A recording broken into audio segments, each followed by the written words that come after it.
Just one big joke. It's a fucked up world. Here we are in. I ain't going nowhere. What's going on, everybody? Look, my face is here so he could stop whining. Welcome back to The Reason Reborn. Episode 33, 34. I don't know what episode it is. Another episode where we talk about Trump and like fucking go nuts because he's an idiot. We're going to try not to talk about Trump as much. I know I promised the last time we weren't going to talk about him, but he does so much. Can't help it. Especially like the shit that he did this week is really, really bothersome. And I think we need to vent on that. But don't worry, we'll get to something happier later. I'm here with our runner-up to the Miss Gorgeous USA, Cardiacsumo. He didn't win because he didn't score high on the talent points. That's wow. Hey guys, sorry I'm a talentless fuck, but I am who I am. But you looked great in your bathing suit, didn't you? Sure. Too bad they're taking that away from you this year. Yes. That's a hell of a segue. I like how you just kind of didn't clue me in there where you were going to use me as your fucking prop, but here you go. I mean, hey, why not? You're useful. You're sometimes useful, sir. Anyway, so actually, yeah, let's just go ahead and talk about the beauty pageant thing, which I found very, very interesting. If you haven't heard, the Miss America pageant has declared that they're no longer using the swimsuit portion of the show. They basically were saying, like, we're not trying to rate these women on their bodies anymore, which surprised me. And then after having a conversation with this man, it made me realize that, yeah, it was kind of useless in the beginning anyway. What are your thoughts on it? So I read part of that article while I was at work. My first thought was, why not just not have beauty pageants at all? Yeah. I mean, I guess their point in doing this whole not having the bikini swimsuit portion is to not objectify women and just reduce them to their bodies, which, fine, I guess. But is that not essentially what the entire pageant does? Not reduce them to their bodies per se, but essentially just like parade them around like pieces of meat to be judged, essentially. Yeah, no, and like when we were talking, I kind of mentioned a point that it dawned on me that if you looked at the evolution of beauty pageants anyway, it kind of was going this route anyway, because they're not really about the beauty, or at least the beauty isn't the main attraction or the main reason why these women win. Because let's be honest, pretty much every woman that they pick are beautiful women, or at least adhere to whatever their standard of beauty is to pick them. I don't really care about beauty pageants. I used to watch when I was a kid because that's what people watched. Because for some reason, especially like back in the 80s, I just remember it being like, oh, you have to watch Miss America to see who's going to be Miss America because it's Miss America. I honestly, to this day, like looking back, I really don't understand why beauty pageants were that important. But it was like one of those big events that they used to showcase on TV. And it's like now, if you think about it, they don't really push the beauty pageant thing anymore. Like, I hear that there's a new Miss America, and I'm like, oh, that was on TV? Like, it's not that big. But to the point I was making earlier, it's like when you think about how they judge these things, these women don't necessarily win just because they look good. They have these talent expositions, and they have these questions where they ask them some. I mean, admittedly, back in the day, the questions used to be softball questions, but now you get these intelligent questions with like some really deep, thoughtful, meaningful answers. And, you get points for being, really good in your answers and not just like being charming and ditzy. They really push the envelope on making mention that these women, most of them, are college educated or being educated in college and like have all these weird talents. The talent part is a big part of it, where Like they shoot bows and arrows and play pianos and sing and all this stuff, and their causes rate high too. And of course, outfits do count and stuff like that.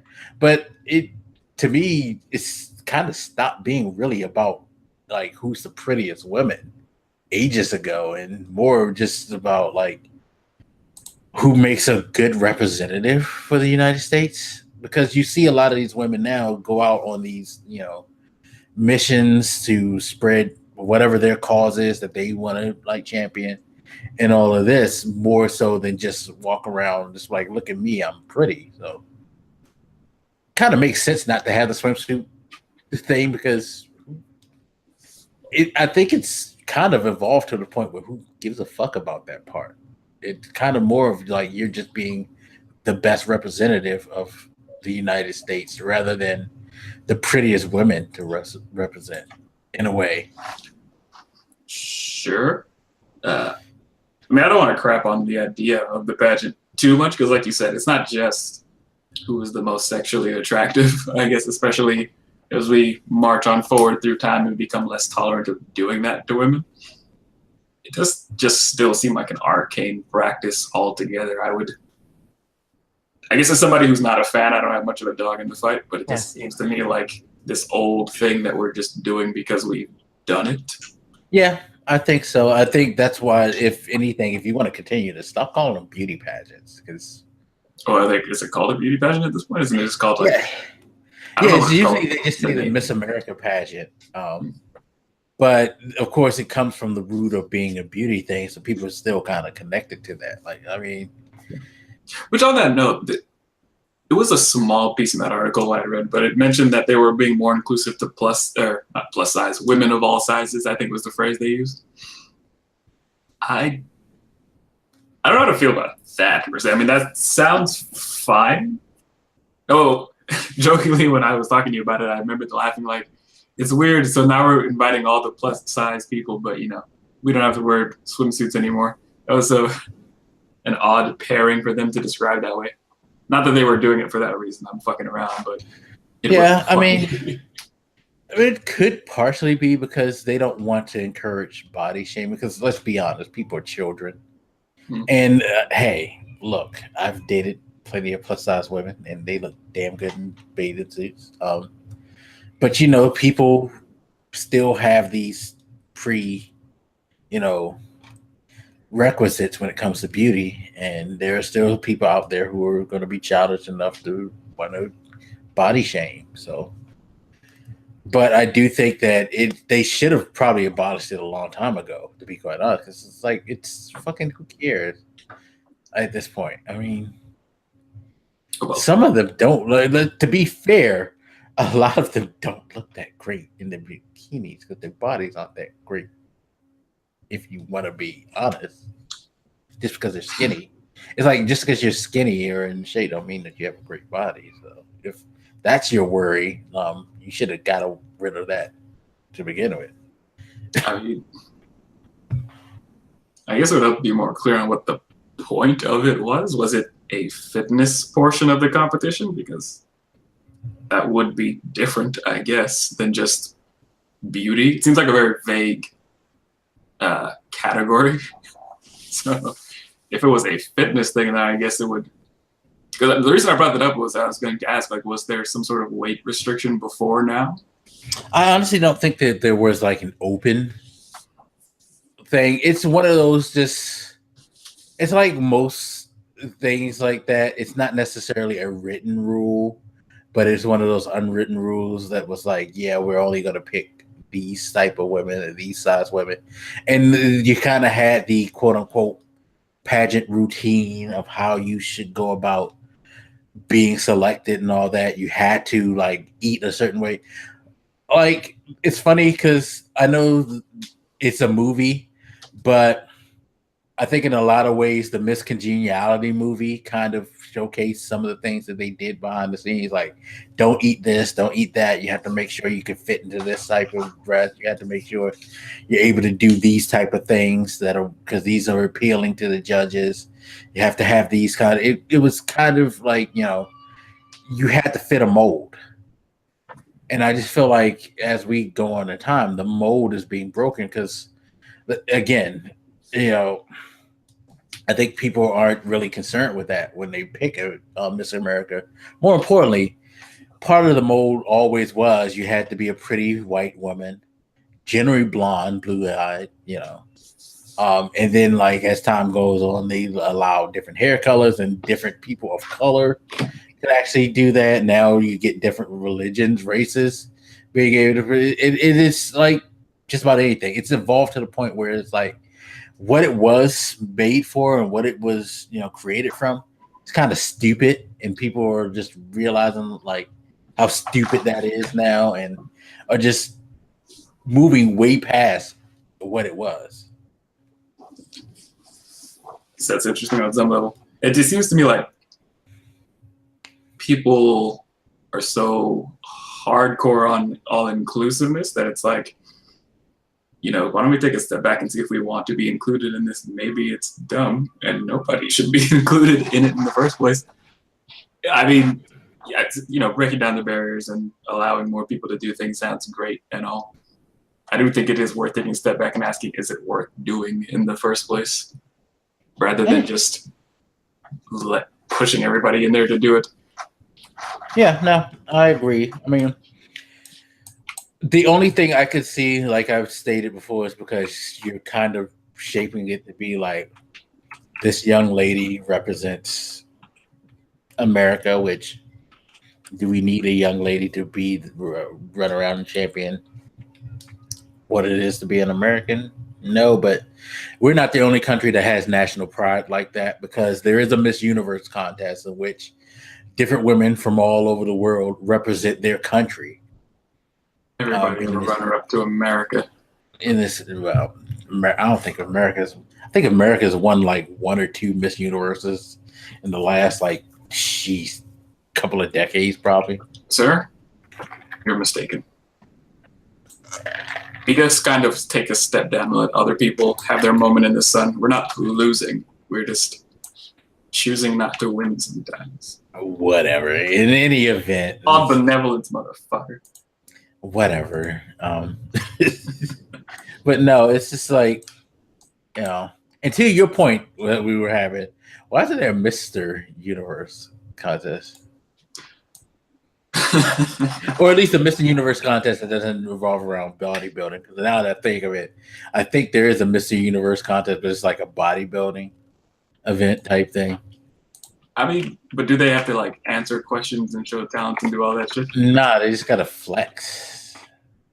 Right. I'm sure they have bodybuilding. Maybe they do answer questions. I don't know. I can't imagine, you know, them asking them like what would they do to create world peace as they, you know, are bulging masses of muscle.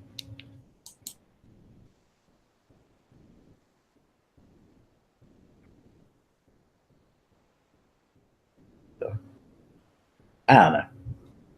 And as I like realized, my co-host just decided to kick off. Clearly he was upset at the notion of me wondering why there aren't any male pageants, or if there are, why he's not in them. I guess he just wanted to, you know, he's so upset at the idea that he doesn't get the chance to, I guess, walk around in his swim trunks and parade in front of women and be objectified. He decided to leave. Oh, you came back. I don't know what happened there. I guess I closed the window. Like I said, you were so mad at the idea that there are no, like, at least known male pageants that you couldn't be objectified by women and parade around in your Speedo or whatever, your swim trunks. Well, the reason I said that is because this whole thing they're doing is to be like more inclusive, right? I mean, not the whole thing they're doing, but their goal, at least one of them, is to be more inclusive, and I don't see any penises on stage. It seems like we're still saying we're going to judge women this way and not judge men. So you want a Mr. Handsome contest or something? You're lobbying for this, right? I'm lobbying for us to not do either of them, or at least to acknowledge. Be honest. You want to be a contestant. Don't lie. I remember some years ago, Colbert won like sexiest woman alive. Well, it was like some random fucking thing. that like Maxim gave him, and I was like, that's gonna be me one day. I'm gonna Well, I be the mean, they hottest do one. have the Sexiest Men Alive magazine thing. No, he won the woman one though. It was, I guess it was a joke they did, but he actually did do it. Hey. And now that's my goal. But like I said, I'm not lobbying that men do it. I just think if you're going to, how should I put this? We always talk about being more inclusive. I think that always has like some sort of limit with people. They just mean like, oh, you know, bigger people haven't gotten to be part of this, so they can be too. Like I feel like there's blind spots when people keep arguing that they want inclusiveness, which ought to at least be noticed, because it makes me think that your goal isn't really inclusiveness per se. Yeah. You know, I say that somebody's gonna fucking like take that argument to them, and now we're gonna have like a bunch of penises rolling around on stage, which won't bother me because I don't watch, but I can tell like people are gonna get angry with me for that. No, I mean, It was a penis-free zone, and you had to fuck it up. Yeah, no, because I honestly don't need to see that. At the same time, I mean, if you want to do a Mr. America and a Mr. Universe, sure. I think part of it is because men are kind of boring too. Let's just be honest. I can't like, yeah. What are you talking about? Men are very interesting. Like maybe the notion is that we're always trying hard. It makes it just like worse. I don't know. In any event, good on you for not making the women parade around in swimsuits now. Yeah. I can't wait for somebody to be like, you know, because I said it jokingly, but somebody's gonna say it. You know, this whole, now that you have bigger people, what, you're trying to hide their bodies? You're body shaming them silently? I'm just waiting for Trump to like complain about big girls being in there. That's all. Bruh.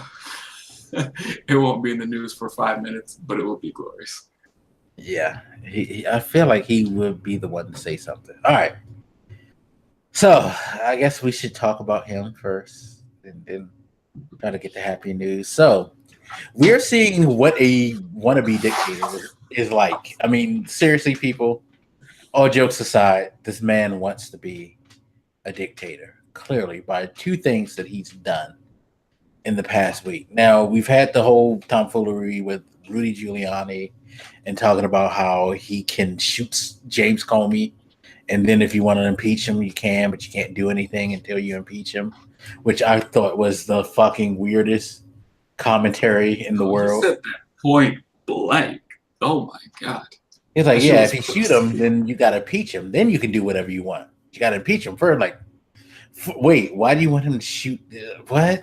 I'd seen that on some article somewhere, and I thought they were being metaphorical, and then I was like, no, this motherfucker said, saw him say point blank, he could shoot the former director cold blood and not, you know, get in trouble for it because he's the fucking president.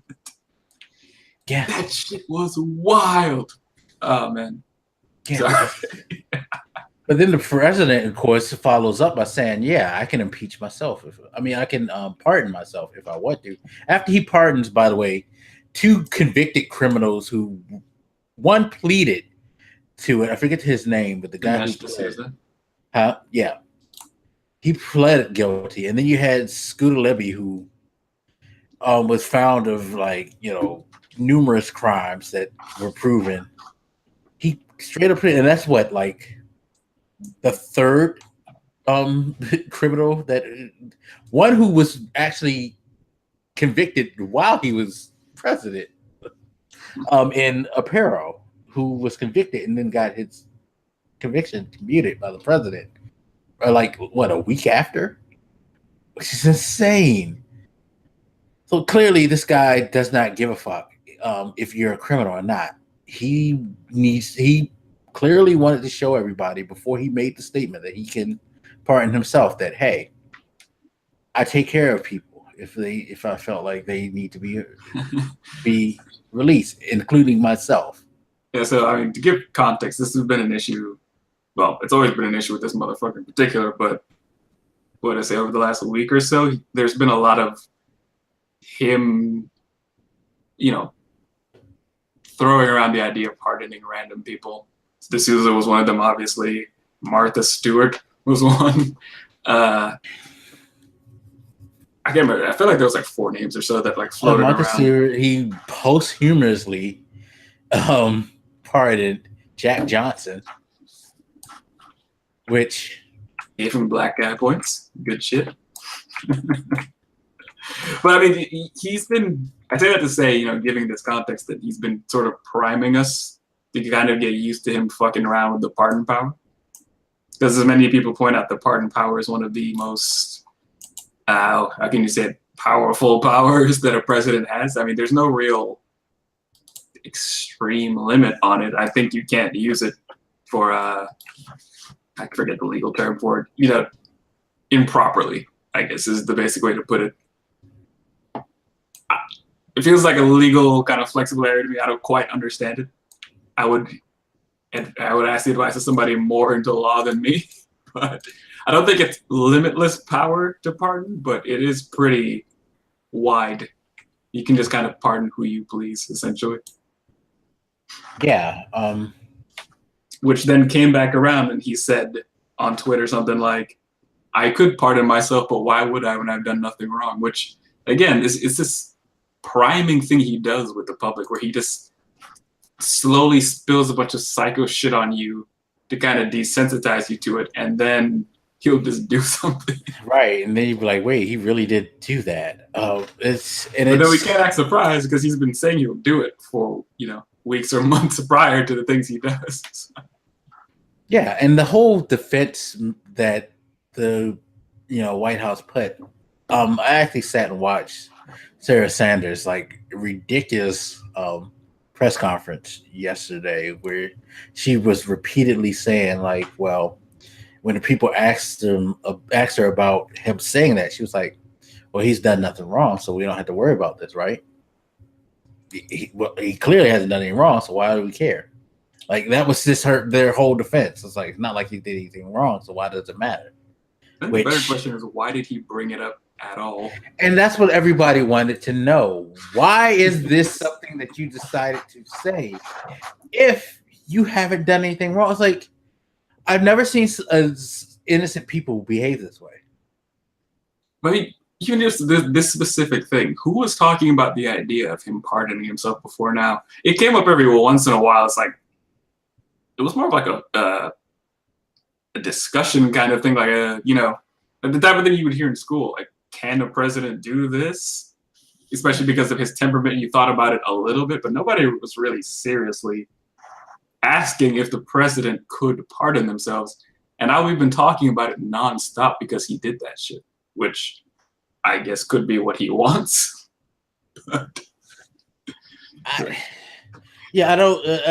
didn't get why this is such a thing that he needs to say. It's like you're trying to flex to Mueller, and it's not working because he doesn't care if you think that. He's going to do what he needs to do. And honestly, I feel like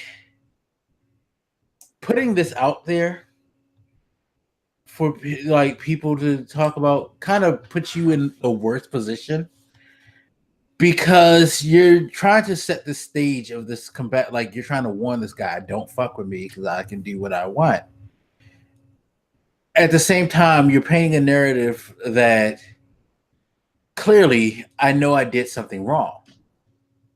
I mean, everything he does points to the idea that he did something wrong.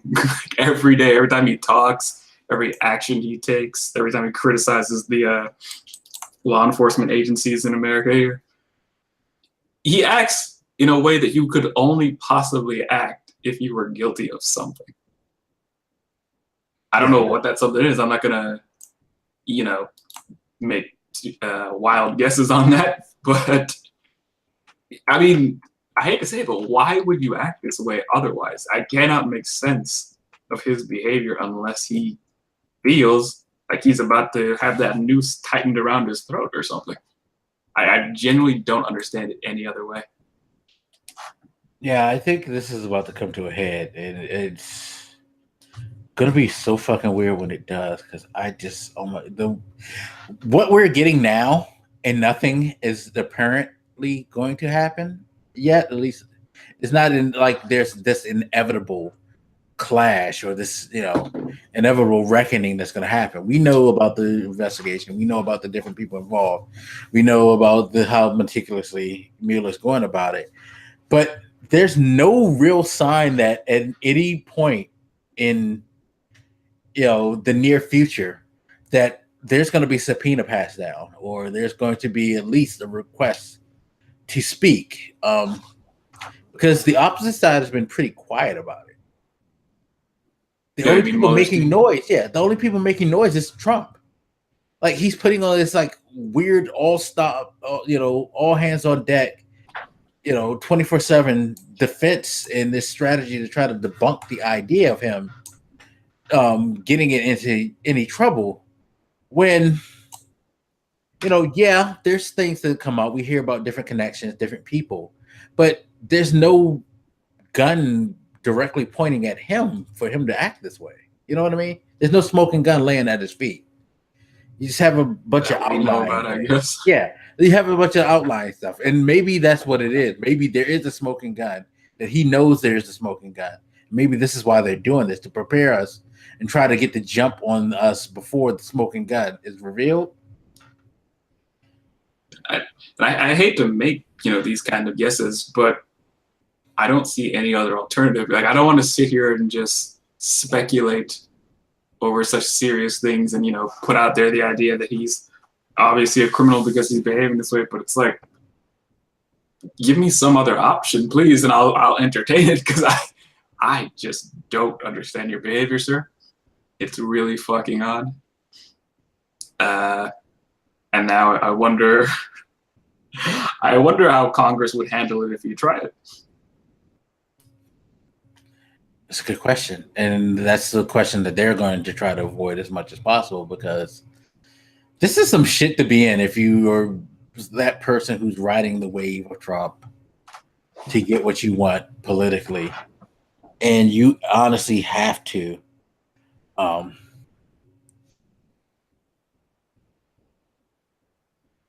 you honestly have to sit up there and be like, no, I'm not going to do anything to the president. Like, if we do get this like inevitable smoking gun that he seems to think is out there, and it's something that you can't deny, what do you do if you're a Republican in Congress?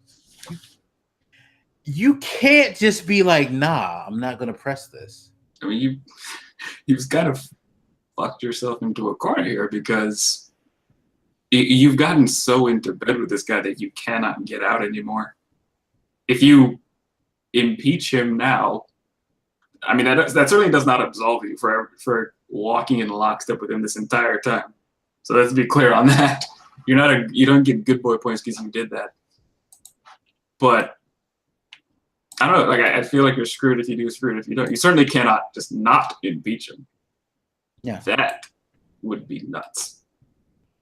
Well, yeah, that would be crazy. You can get away with this, but it was good for you. It was such in the chain of events that I couldn't even fathom how this would all shake out. You know what I mean? I mean, everybody's been talking about a constitutional crisis or whatever, and I'm like, sure. But when he said that shit, I'm like, yeah, that would be. I mean, it would already be serious. It was already looking serious. But if he tried to pardon himself, that is next level shit. It's gonna be crazy. Again, I feel like he just does this to desensitize us to it. He gets us all arguing about it. He gets us all worn out over the entire idea, and then he can just do it. Yeah. Which, is a good segue into another thing that he has done, which is yesterday the president decided that he was not going to hold a ceremony for the Super Bowl champion Philadelphia Eagles. He put out a statement in which he talked about how, because the players for the Philadelphia Eagles were showing disrespect to the national anthem and the flag, he didn't feel like he should basically invite them. Now, here's a fun fact. How many Philadelphia Eagles players do you think protested during the season by kneeling during the national anthem or anything like demonstrative? How many? Take a wild guess. Zero. You are correct, sir. None. None of them ever, not one member of the Philadelphia Eagles, including Malcolm Jenkins, who, while vocal on the issue, was the player who negotiated the deal that the NFL had to just give $90 million to charity and that the players would stop protesting on his behest as he's a key member of the NFL Players Association. He negotiated to have players stop protesting in favor of what President Trump wanted. But he's punishing this team for doing something they didn't do.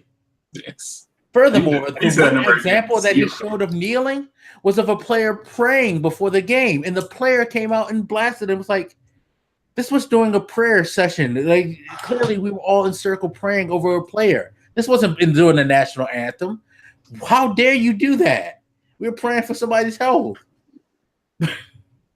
So I didn't see that. He took a picture of a white NFL player, and that player, Zach Ertz, came out and was like, "No, that's not what we were doing. This wasn't even before the game."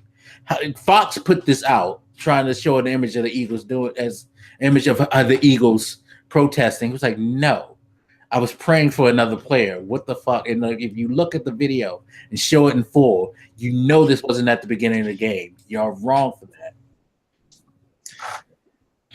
I don't know what to say to that, because you have a news organization in league with the president to spread obvious lies to further his I don't want to say agenda. It's not really like a policy kind of thing. It's just a shitty message. But that actually did surprise me when I read that like none of them had really been protesting before this, and I was like, so why go after them? And I guess he just extrapolated from the fact that so many of them did not wish to go to the White House, that it must have been about the protest. And that's exactly what it was about, because many of the players apparently had said they're not going to go. And he's throwing a fit because nobody wants to be around him. So he decided, instead of being, I guess in his mind, embarrassed by having another ceremony where it's only him and a handful of players who are willing to show up for his ceremony, fuck it. I'm just going to throw this lie out, make it seem like these guys are just all a bunch of ungrateful, like disrespectful, unpatriotic sons of bitches, so I can look like I'm doing the right thing for the nation. Because that's pretty much what it is. A lot of people didn't want to go. Nobody wants to be around this guy. His politics, his personality is not endearing. Nobody likes it. You know? I don't know who made the point, but it was a fairly good point, which is that there's lots of reasons not to like Trump and what he's doing to America. The way he talks about women, race things, obviously, the shit he's doing down at the border. I don't know why I put it that way, like the border's that way, but apparently that's where it is. His administration stance on education, the weird shit he'll do with, the LGBTQ community, the way he has Pruitt over there fucking with the EPA, the way he attacks the law enforcement agencies of the country. Like, he attacks a lot of motherfuckers, and he's doing a lot of damage. His foreign policy is ridiculous. There's many, many reasons to have a problem with this guy. So it's not like if anybody didn't want to go, it must have been purely the kneeling thing. Although that's a good enough reason in itself. Well, but here's another thing too, and they made this point. The point was well made. Oddly enough, during the NBA Finals interviews that happened today, because the Golden State Warriors and the Cleveland Cavaliers are playing again. Now, Golden State is known for last year agreeing to not, as a team, go, and then Trump 2 days later rescinded their invitation, even though they'd already said they're not going.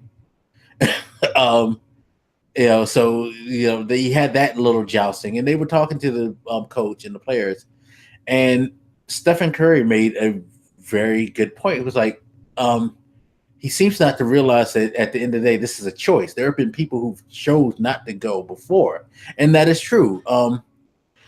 There have been people who chose not to go because of political reasons. Tom Brady, he didn't like Obama, so he didn't go.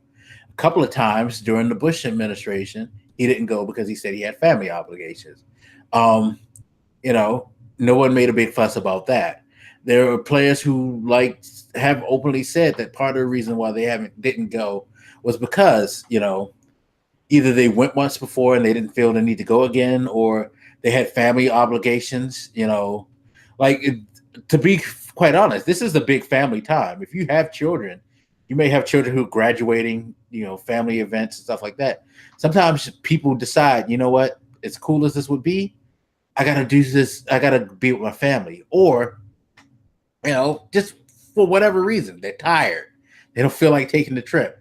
It's a choice. It's not a mandatory thing.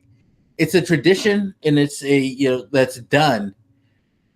That's not necessarily one that requires full attendance.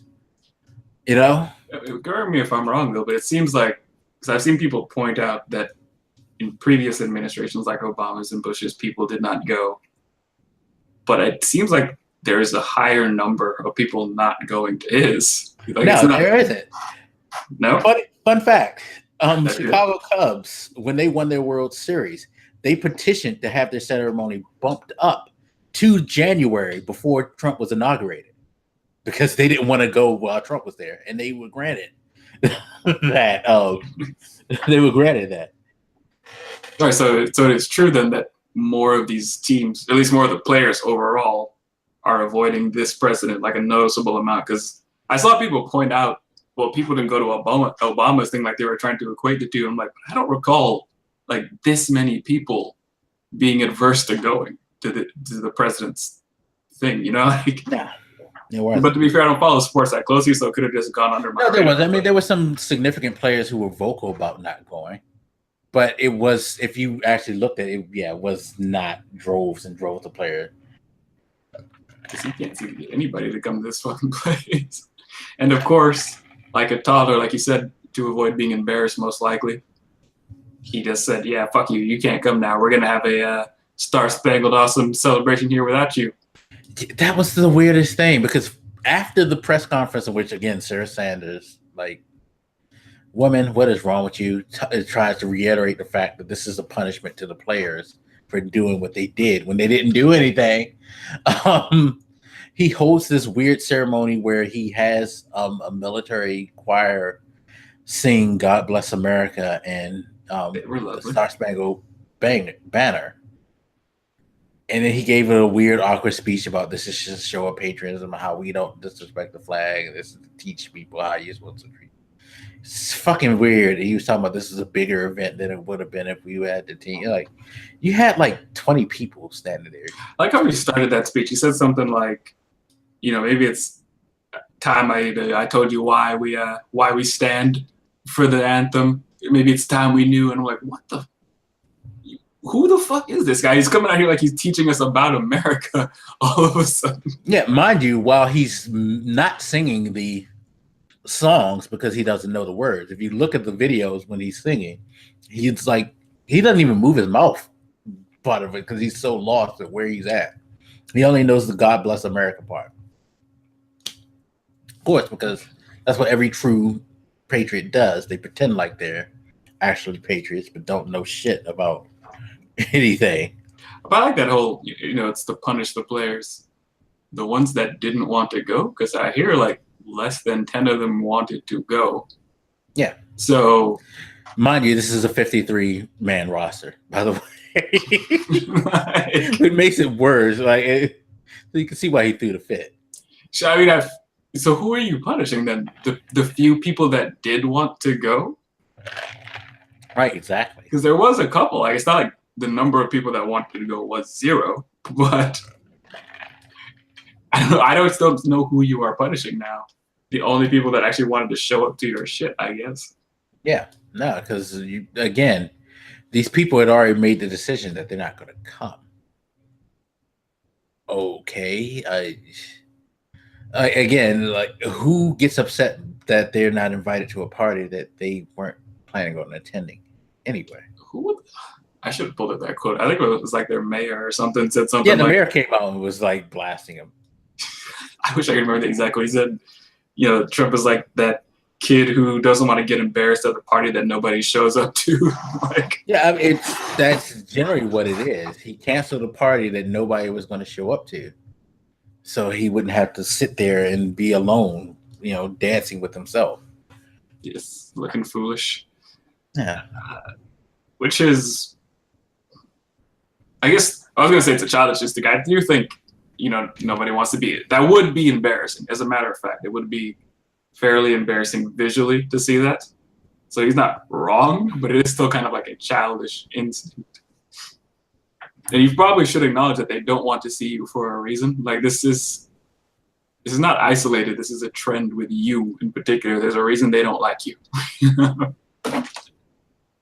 Yeah, and he's one of those people I don't understand how you can't resolve that within yourself. Like, shouldn't you be pondering what makes you the type of person that no one wants to be around?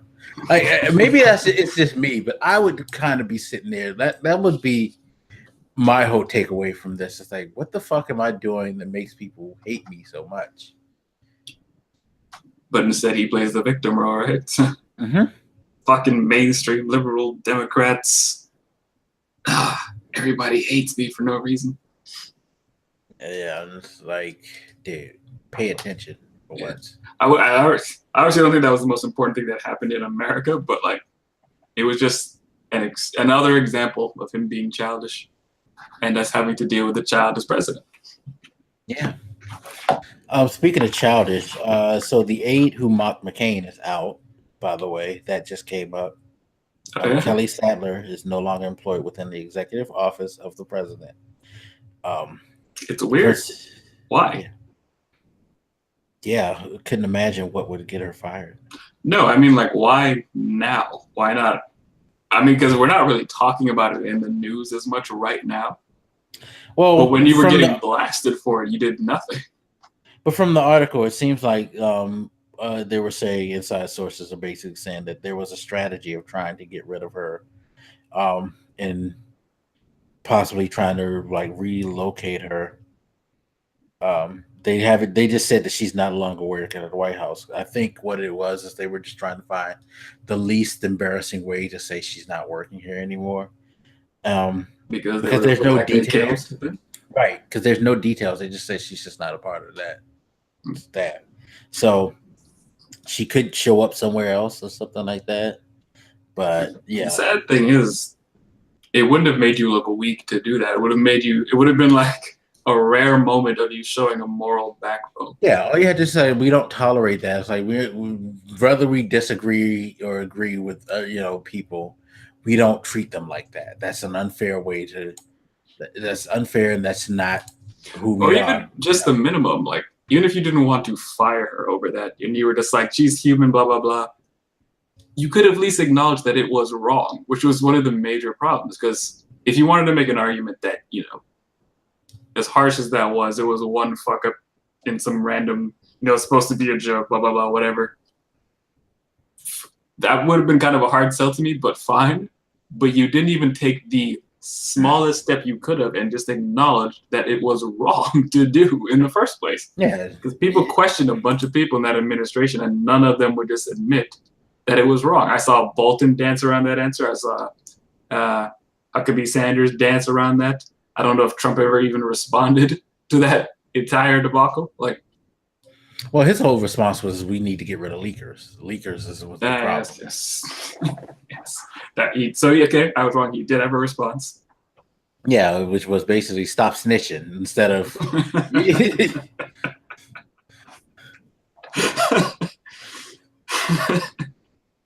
People always compare this administration to like a mob family.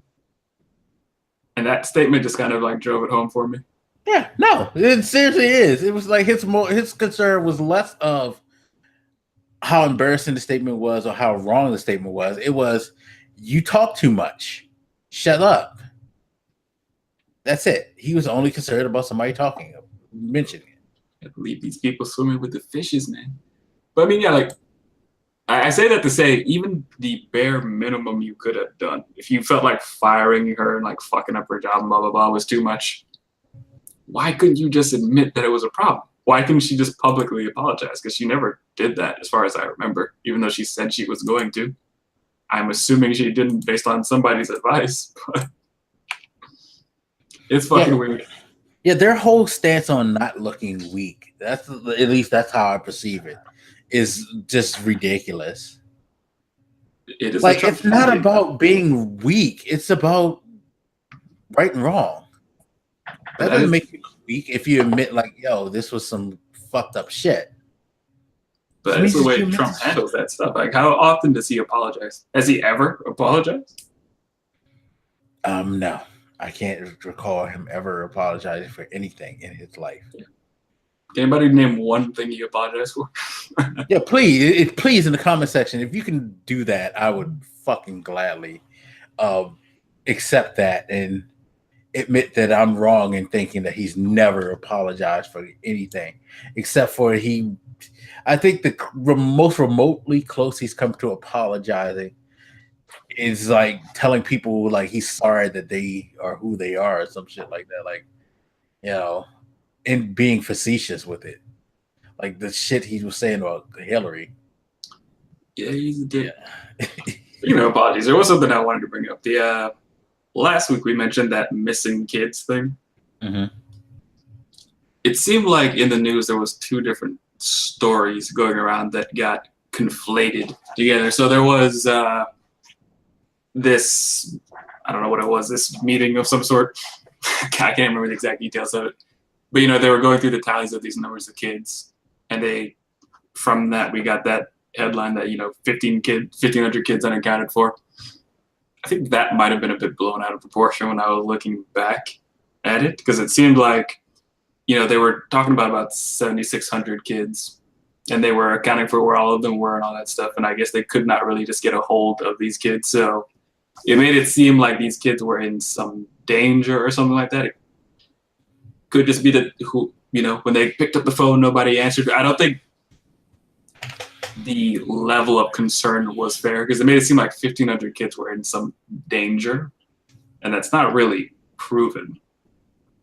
Well, no, at the same time, you should have knowledge of like who you're detaining. But they're not detaining them. Those were kids that were like, you know, they placed them wherever they were going to place them. And then their argument is that they were not really responsible for them after that. If you feel that they should be responsible for them after that, fine, but that wasn't really part of their job. They weren't like in their facilities. They were off in homes or wherever they were placed after. And then they tried to follow up with them later on to see where they were and how they were doing and stuff. And there's like a breakdown of the numbers, whatever, you know, most of them are with whoever, family members or parents or whatever the fuck they're doing now. A very small number of deportations later on, but I do think the idea that 1,500 kids were just lost might not have been fairly stated. And more to the point, I think it was conflated with the fact that this administration's policy about, you know, separating kids from their parents at the border now, even the asylum seekers, like that is true, but I think this 1,500 things was conflated with that to make it seem like 1,500 of those kids were lost, because that 7,600, you know, that 1,500 out of that group, those were not kids separated from their parents. Those were kids who came here without their parents in the first place. So I think those were different sets of people. I guess both of them is a problem, and this Trump policy of doing that is certainly a serious problem. That is true, but I did want to go back and correct that a little bit, because I feel like a lot of the news stuff was kind of conflating those two stories together, and I probably made the same mistake if I were to go back and listen to it. Because you can apologize when you're wrong. No, you're not supposed to. What is wrong with you? Haven't you learned anything? Never wrong. Never ever wrong. Speaking of apologies, before we just talk about random shit, a couple of small things. We don't have to have a discussion about it, but one, is Pruitt gonna ever apologize for being a fucking dick? No, because if anything, he's just gonna keep upping the ante, because we just found out he was trying to buy used mattress. First of all, I'm surprised he went with used mattresses. That's the biggest surprise. The money that he spent on those pins and all this other shit that he's buying, that he would actually go for used mattresses. I feel like who talked him into actually not spending the full price on brand new like plush mattresses? So I don't know if we had, start on the podcast before when I said this, but you see headlines of this dude like every other day or so. And I just had to stop reading them because they just get increasingly ridiculous. Because I'm sure right before I left work, I saw one headline that said something like, he tried to help his wife buy a Chick-fil-A franchise or some shit like that. One of those little chain franchise things. I don't want it anymore. Get rid of this guy. Come on.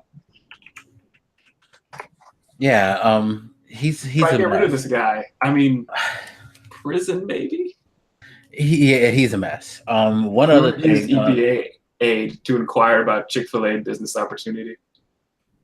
But what business opportunity would Chick-fil-A do you have? Are you trying to like make them like do cafeteria work for you at home or something? What is he doing? The headline I saw before was that it was like for his wife to get some sort of job with a franchise or something. I don't know what the fuck it was. It's just the list is too long with this guy. Like the reason I'm not going into detail in that story is again, I refuse to fucking read any more about this guy.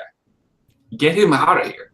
Like, these things get more and more ridiculous. But again, look at the press that they do. They continually uphold and defend these things, and just turn a blind eye. So why the fuck should he stop? Seriously. Those pens, bruh. Well, why the fuck should he stop? Clearly, they turn a blind eye to every fucking thing that he does. So, I don't know. Also, Joy Reid had to apologize again. Clearly, Joy Reid, she's a cool person, and it's good that you've grown, but her past is so fucking fucked up. So she had to apologize for a blog that she wrote in which what was it she did to McCain?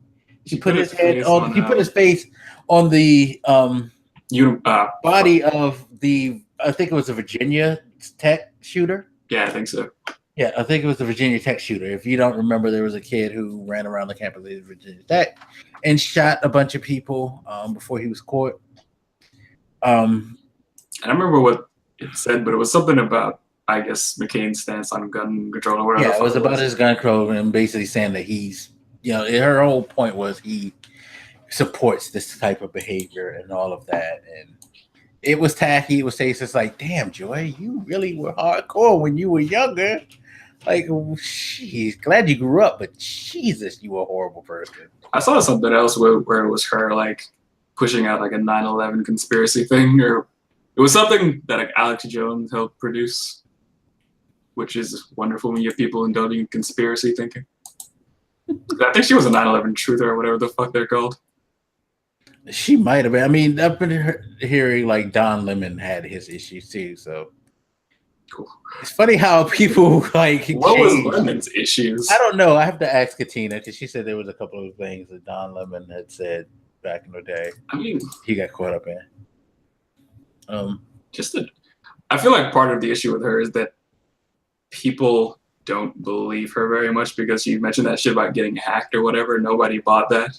Yeah, I think if she would not have went with the hack thing at first, she would have been fine. Which, if she believes it, I don't know, but like I feel like it hurt her credibility. I mean, it may be true. Maybe it got hacked. I think the thing is, the defense shouldn't have been I got hacked. It should have been, yeah, I did some fucked up shit when I was a younger person. Now, she could have said, like, yeah, this stuff was hacked and I had deleted it. I thought I'd gotten rid of it because I was ashamed of it. But, apparently someone was able to hack it. But that's beyond the point. The point is, I shouldn't have did it in the first place. If she would have went with that approach with the hacking thing, all good. But your whole thing was, somebody hacked me, and we need to figure out what's going on. So why this is here. I mean, in fairness, it was about 10 years ago or so. And obviously a person can change quite a bit in a decade. Yeah. You can learn a lot. But you should probably have just like, the first time one of these stories broke, just went ahead and been like, yeah, I was like, just lay it all out there for us because I don't think you want to get into this fucking game where people are like scrolling through all your old shit and finding something crazy every 10 seconds. Yeah, nah. Which I don't know that it's that fair to do. No, it's not, but we're in the age where people like to expose everybody. Just like the whole I guess this is kind of where we're starting to transition into random things, and I'm gonna send you something random that we could discuss as well. That's funny as shit. But it's just like the whole Drake thing with people unearthing the Drake blackface thing from some type of like ad where he had a blackface where he was sad and he was happy, but the rapper he's in this beef with, it was like, see, this is what he really thinks about black people, even though he didn't show the whole. Yeah, it was an ad for. They say it may have been for a clothing line. Drake maintains that it was for an article in which they were talking about the struggle for black actors, like how they have to be perceived in Hollywood.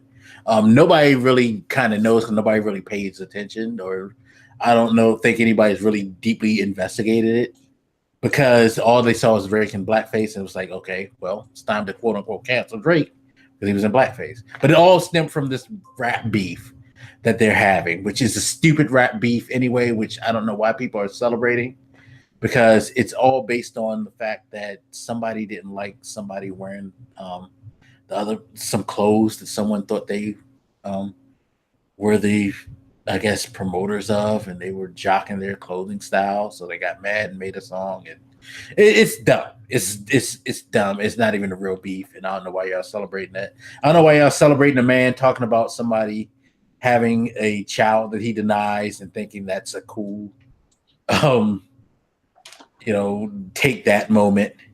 Like, take care of your child and acknowledge him. Take that. Like, okay, all right, whatever. It's dumb, but anyway. I don't know how to respond to it. I swear to God, I hate my fucking timeline because everybody's talking about how, like, oh, he killed him and this is so great. And I'm like, y'all are a bunch of children, like celebrating two men acting like goddamn children.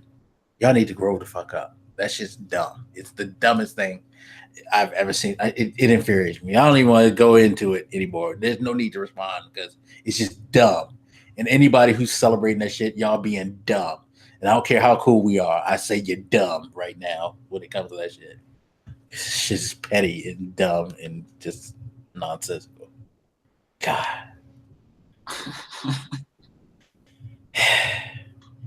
But what was I talking about? I mean, you were getting your feelings out there, bro.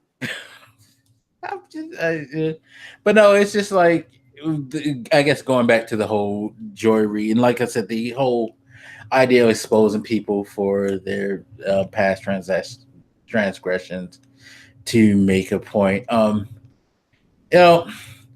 I get why people do that, but it's kind of, oh my God, we're going back to this guy. It's kind of like with me and you have said before about the Trump stuff, like how people like to harp on the fact he's had sex with a porn star while his wife was pregnant, and some of the past things that he said that was very, very misogynistic and sexist and racist. Yeah, I understand why you want to focus on that stuff sometimes, but you shouldn't. What should be focused on is what's going on now, and the fact that, that stuff shows what type of person that he was, but it's more important to reflect on what type of person he is. Same thing with Joy Reid and these other people. It's like the person that they were back then, are they different now? Did they become better people? Because people can become better. I think one of the things that gets lost in the whole effort to expose news and to bring up controversy about people is that people don't take into account that the time, the place, when the stuff happened. Yeah, a lot of stuff is really, really bad, but at the same time, we can't discount the notion that people can become better people even after that. I think some people just actively don't believe that. So, because I've heard, when you hear arguments, people are always like, you shouldn't argue with them, they're never going to change their mind, blah, blah, blah. And that's not true that people don't change their mind. That's just factually not true. I know there is some stubbornness out there, but hell, I was even listening to a podcast, and dude was, they were taking questions. It was a live event, and they were taking questions, and one of them was just like, reading your books really changed my mind about. I think it must have been religion at the time because of the book he referenced. He stopped being religious or whatever, and I'm like, example right there. People do change their mind about very serious things in their life every day. Maybe you don't think about it because when you look at a person, you're just kind of acknowledging who they are now, or maybe you just haven't known them long enough to notice them change, but people do change their mind on shit. I mean, I do think that there's some people who just don't evolve. It happens. Not everybody can, but to dismiss the idea that there's a possibility to me is asinine. At least you shouldn't just blanket say people can't change. You shouldn't say it at all. I think there's too much evidence to the contrary that people can change. Yeah. I mean, and to be fair, you kind of should be able to judge better whether a person can change or not, because people show signs. Everybody can show signs of whether they're going to change or not. So you can't just like fold your arms and say they're just not going to change and not pay attention to the signs. Like you can pay attention to the signs of Trump and clearly realize this man's not going to change who he is. He's had several decades. Yeah, you know what I mean? It's not impossible for him to change, but he's shown it to be quite unlikely. Maybe he'll have an Ebenezer Scrooge moment with his friends visit him and something like that, or like the Grinch will grow his heart or something. But it's like, hope. Yeah, he doesn't inspire hope at all. At the same time, clearly none of us knew Joy Reid before Joy Reid became Joy Reid. I was thinking about that. So like, how long has she been like at this level of spotlight? And that's the thing. It's like none of us really can acknowledge that until this past decade or so, which is funny. Is the aftermath of clearly her wild life. We can't necessarily say, Joy Reid, is it a different person than the Joy that we knew, because we clearly don't know Joy Reid as we think we do. Sure. And that's not to excuse the wrong things that she has said, but she is apologizing for them. Again, the hacking thing was a little, but I've certainly seen people far more hesitant to apologize than she is. And to be kind of fair, the hacking thing was fucked up, but clearly she realized I can't fucking pretend and not acknowledge this shit. So she learned her lesson. Clearly she showed evolution by learning her lesson from that. And when this came out, it was like, yeah, I fucked up. I was, again, like I said before, I was a fucked up person back there. She at least didn't try to pretend this time around because she learned the lesson. She grew from that moment that happened like a couple of months ago. So clearly she shows that she knows better, even if it's just like her saying this publicly and acting a different way privately. At least she's taking, the steps. I'd rather you at least act like you got some damn sense than not at all. Yeah, sure. And I don't know. I don't think it shocks me all that much, her argument that she can change in a decade. Even when I look at, say, my own parents and their attitudes toward just more liberal things like homosexuality, I won't say my parents were that hateful of them, but I can see far more acceptance of that. Again, they were never at the extreme of they're sinners and blah, blah, blah. Just over time, society moved forward, and obviously people make up society, so a lot of people tended to move forward. It's not really... Yes.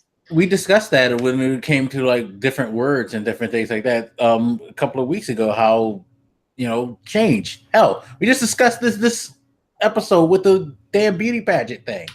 Clearly, they don't think that they should do beauty pageants like they used to anymore. They changed their minds. Things happen. It happened. People can grow up. People can evolve. People can become better. I wish some people would do that really fast before it's 4 years is up and before we all die in a horrible death or something because of it. I wouldn't hold your breath because you'll die. But this instinct that people are having, though, to like just go and dig in through your past, because now we have, we've been in this more digital age for a little while now. So I think we all have like a more digital footprint. I'm sure if I were to scour through, say, my Facebook back when it first started until now, you will find things that I'm probably not proud of. You know what I mean? Like, I would not be shocked if you were able to just dig in there and pull out some unsavory shit. Or hell, maybe just something I was in a bad mood one time. I don't know. But how much are we going to do this? And to what extent is it okay? Like the podcast I was listening to today, I think he's a professor too, and he made some point where he mentioned to his students this idea that, at some point in the next 5, 10, 20 years or whatever, we'll all have like AR glasses or whatever the fuck we're wearing. And, we'll be recording things all hours of the day, right? So we'll be recording everybody around us all the time. And his point was, if you live in a society where you're being recorded like that all the time, it will be very easy to find things that embarrass you and that you're not proud of. How are you going to reckon with that? I think we're already seeing a minor stage of that now, because we are on social media all the time. We're all posting our thoughts. There's plenty of video. Like, we're all very connected in a way that is persistent on the internet. And a lot of people say, like, well, you shouldn't put it on the internet. Fine, but at what point can you let go of something that happened like 10, 15, whatever number of years before? Yeah, no. I think it's fine that I said that they should apologize, but why bother looking it up in the first place unless you're concerned about who they are right now? Yeah, no. Eventually, sometimes you do have to take faith in the idea that maybe people change. I mean, yeah, I have my hard lines with people, but like what was it that she did anyway? I forget exactly what it was this time that she Who? No, it was I'm thinking about somebody else, but no, going back to the Joy Reid thing, it's just like, yeah, she did that. It was tacky. I saw several people like demanding a response, and I'm like, yeah, and it's like on the level of bad things that she could do, like by basically her blasting McCain as a supporter of this type of behavior. I gotta say, out of all the things that she could have done, it's probably not the worst thing in the world, to be quite honest. I mean, it feels like it seems more annoying to people right now because of the state McCain is in. I'm sure it would have pissed people off because he was a war hero too, but I don't even think it's that. I think it's just the whole idea that this is like, and I think I've talked about this before in other issues. Like we were talking about, what was that? We were like having a discussion about that. You were saying like, you don't understand why people, with the hypocrisy thing. I forget exactly what the actual subject matter was, but it's kind of like that. I feel like. What was that? The meant to be thing. Yeah.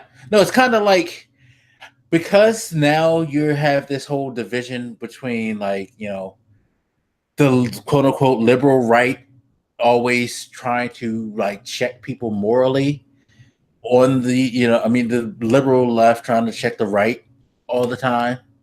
That you have a lot of right-wing people who feel like they need to have a comeback. They have to clap back. And so this is a clap back. It's like, well, he's a Republican, she's a liberal. This equates the same as when Trump tells people they're not patriotic because they don't stand for the flag. Or when Trump, makes fun of McCain. Like, yeah, it's like, well, she's just as bad because she did it too. You know what I mean? But yeah, you're right. Fucking everybody. It's just like, no, because she wasn't necessarily trying to be cruel to him. She was trying to make a point. It was a tacky point, but she was trying to make a point. She wasn't necessarily trying to personally assault him as a person, Whereas you have this person not only assaulting people's morals, but assaulting who they are, what they stand for, their religion, their beliefs, all of that. It's like, yeah, no, you can't equate that. Same thing with the Samantha Bee thing. Yeah, people can't equate that, but they want to equate it so bad, you know? And it's like, you don't fucking work that way. There are levels, as I said before, there's levels to shit, but you don't want to acknowledge that. You just want to feel like you have a reason to show how unfair you're being treated. And this is like, nah. I mean, it does happen on both sides, but the right use it as a very blatant tactic to kind of just disrupt the conversation. Like if you ever call them out on anything, you know, people refer to the strategy as a whataboutism. They'll just say, what about Obama? What about Hillary? What about this? You know, you weren't mad when this and that and blah, blah, blah. Which is not really an argument or anything because it doesn't have anything to do with what you're probably originally discussing. It's just the way they feel if they can make the person, you know, charging them with something look like a hypocrite, that should just shut down the conversation altogether, which I don't personally understand the point of trying to shut down the conversation, but that tends to be their goal, is just to show that everybody else is biased and hypocritical. And if they can establish that, they win somehow. Poor logic. maybe we need more debates teams in schools, and your English teachers need to grade your papers better. I don't know how it is you get away with we need to like have a course on logical thinking, like mandatory in life these days, because people's logic and how they connect A to B, you know, or rather they jump between A all the way to like Z, then back to F, then skirt their way back to like, you know, Q, and then come back to A. So it's like, fuck. I know I said that in a way that seemed joking, but I remember once I said something like, you know, as I was reading somebody's comment on some social issue, and I've done this a few times, I would say, if you were to put what you just said in an English paper and put it in school, it should definitely get an F. Not because I don't agree with it, but because it just has nothing to support it. No logic, no facts, no evidence. There's nothing here to support what you just said. On any objective level, you just kind of spewed out nonsense. And the only reason you're getting away with it is because nobody can grade you, I guess. Yeah, nah. It's just crazy. It's just very, very crazy. But those were other things. Now, I'm not even going to go into the Clinton thing because that'll take too long, and I'm not trying to go with that. Although I think that that's something that we need to discuss next episode, because I still don't understand the argument for that. But you know that. Sure. But I'm trying to like keep some of my sanity. So yeah, we can move on. I did think that the pardon thing did need to be talked about. As much as I didn't want to deal with Trump stuff, I think it wasn't that important. And I did, of course, the thing I said I wanted to talk about before we started was to correct myself, because I do think it is important to do that when I notice it. Yeah. I think it is a habit we should all have, by the way, especially everybody like types random shit online. I think if somebody can show you that you're wrong, you should probably be willing to correct it at some point. But yeah, like I figured out that the dealership wasn't wrong, and when I thought yesterday they had broke my windows, when all they did was, after they fixed my car, for some odd reason they turned on the window lock, which I've never used in my life and didn't know why you would push a window lock button, but there it was in my car. What it does? Huh? I guess that's what it does. I had that, but I'm like, I don't know what it does. Yeah, I found out yesterday. On the window? Yeah, it's like it sits like near the Windows button. I've never touched it before in my life. So I don't know. Dealership, and I was like, you fixed my car, but you didn't. For some reason, my windows don't work now. And do click the button. It's like window lock. I was like, what the fuck is a window lock? The fuck? I was like, yeah, the windows were just locked. I'm like, who the fuck pushes that button? I've never pushed it, but like. Well, now you know. If you have window lock on your car, it locks all but the driver's seat window. Which makes it even dumber, because if it's window lock, why doesn't it lock all the windows? I never knew what it did, but whenever I saw it, I'm like, I bet it like ejects the windows or something crazy. I'm not touching that shit. Yeah, I just like never paid attention to the button. I actually forgot it was there. Seriously. And when he said that, I was like, oh, wait, is that what that is? Oh, okay. So, yeah. And I had tweeted just before he did that, like, yo, these dudes fucked up my car. I'm not bringing them back to this shit no more. Because the reason I had to bring my car to the dealership was because they actually did fuck up my car. So I was getting really pissy. And once I came home and realized that was a problem too. So it was like, yeah. That's crazy, the amount of things your cars can do that you don't notice. Yeah, Like, I didn't notice like my dashboard had like light settings or whatever. So one day I took it into the shop and like, I'm like, man, this thing is dull as fuck. You guys broke it. And then you just got to reach under like yeah, move you this pull the knob or whatever the slider. Like, yeah. First of all, it has that. Second, why did you turn it down? Yeah, who the fuck? Yeah, exactly. And that was my whole thing. Like, that was my thing afterwards. Like, I calmed down and I left. But then once I left, I was like, wait a minute. Who the fuck pushes this button and why the fuck you need to push it? Like, I wanted to, like, turn back and it was like, why'd you push that button? Like, if you want to test it, fine. But put it back the way it was. Exactly. Like, you know, like, every time I'm driving out of this fucking place with my headlights off, not realizing it because, like, I didn't turn them off. But, bruh. Yeah. And now we've started shitting on car dealers. I feel like they do what the fuck with you, though. Like, that Yeah, is, I do too. I really did. I think before we completely hop off, I just want to say this headline popped up. 2 men take knee during national anthem at Donald Trump's White House ceremony. And that's all I'm going to say about it. Because I haven't read it. And I just thought it was, I'm just going to take it for what it is. Now I have to look this up. But just really quick, we're not going to stay long on these subjects. E3 is coming up. And I'm excited. Yeah. And this man is going to be reintroduced back into the video game world. We're going to make him. God damn it. You're going to watch this. No, we're going to actually seriously reintroduce. Playing video games is one thing. Just about everybody plays video games these days. No, like, there is a gaming community with a bunch of sub-communities. And it's like, I just did not realize how removed I was from it until I'm like trying to figure out, like, I wonder what kind of things I can expect at E3. And then I just don't know. Are you looking up that article? Yeah, I am actually seeing if they got a picture of that shit, because that shit would be hilarious. If somebody didn't take a picture with their phone, if that happened, then they're... Oh, shit, they do have a picture. Awesome. Do they?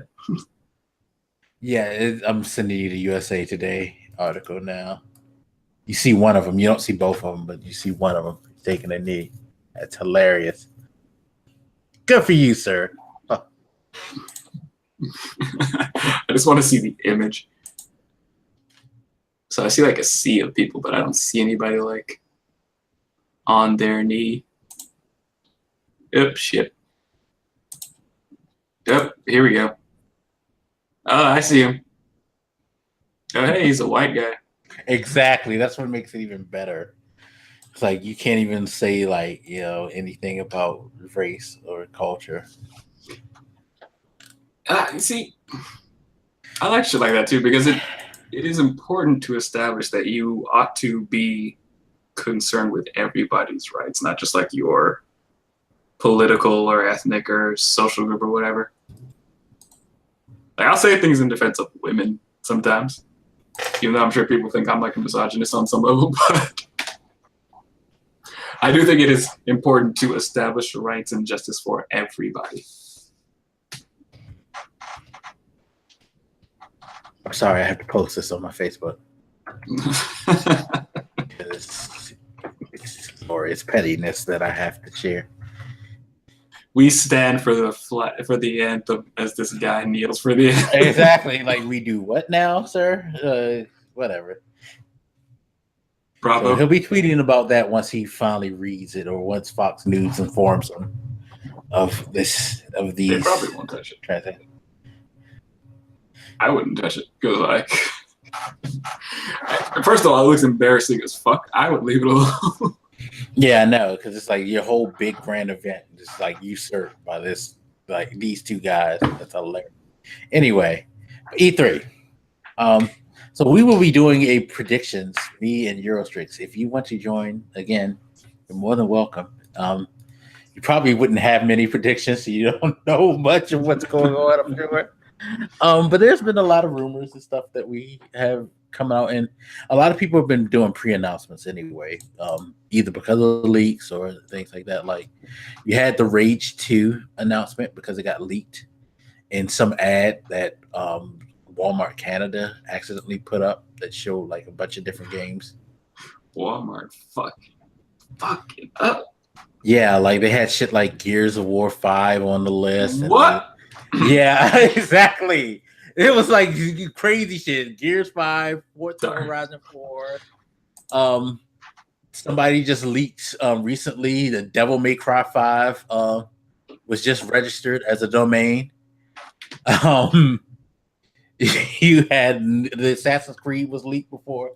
Ubisoft made it official that they're coming out with another Assassin's Creed. So it happened before, but wasn't like the Tomb Raider thing a leak too?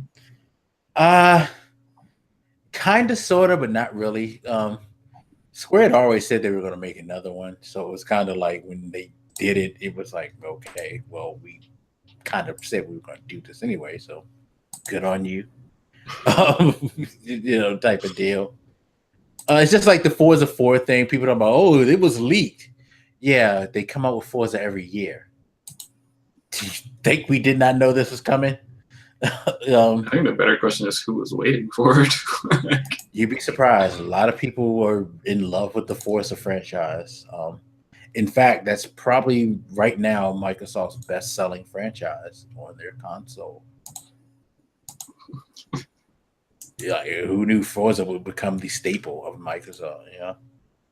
Well, at least in recent years, I would say historically, no. But when you say best selling, what exactly? For the Xbox One, since the Xbox One has been in. So I asked that because like when I got the Xbox 360, it was Halo. Halo was king, and Halo is like universally. No, I was going to say it came with Forza. So what I was going to ask was like, do these Xbox Ones come with Forza? And no, they don't. Okay, I like to be fair with my numbers here.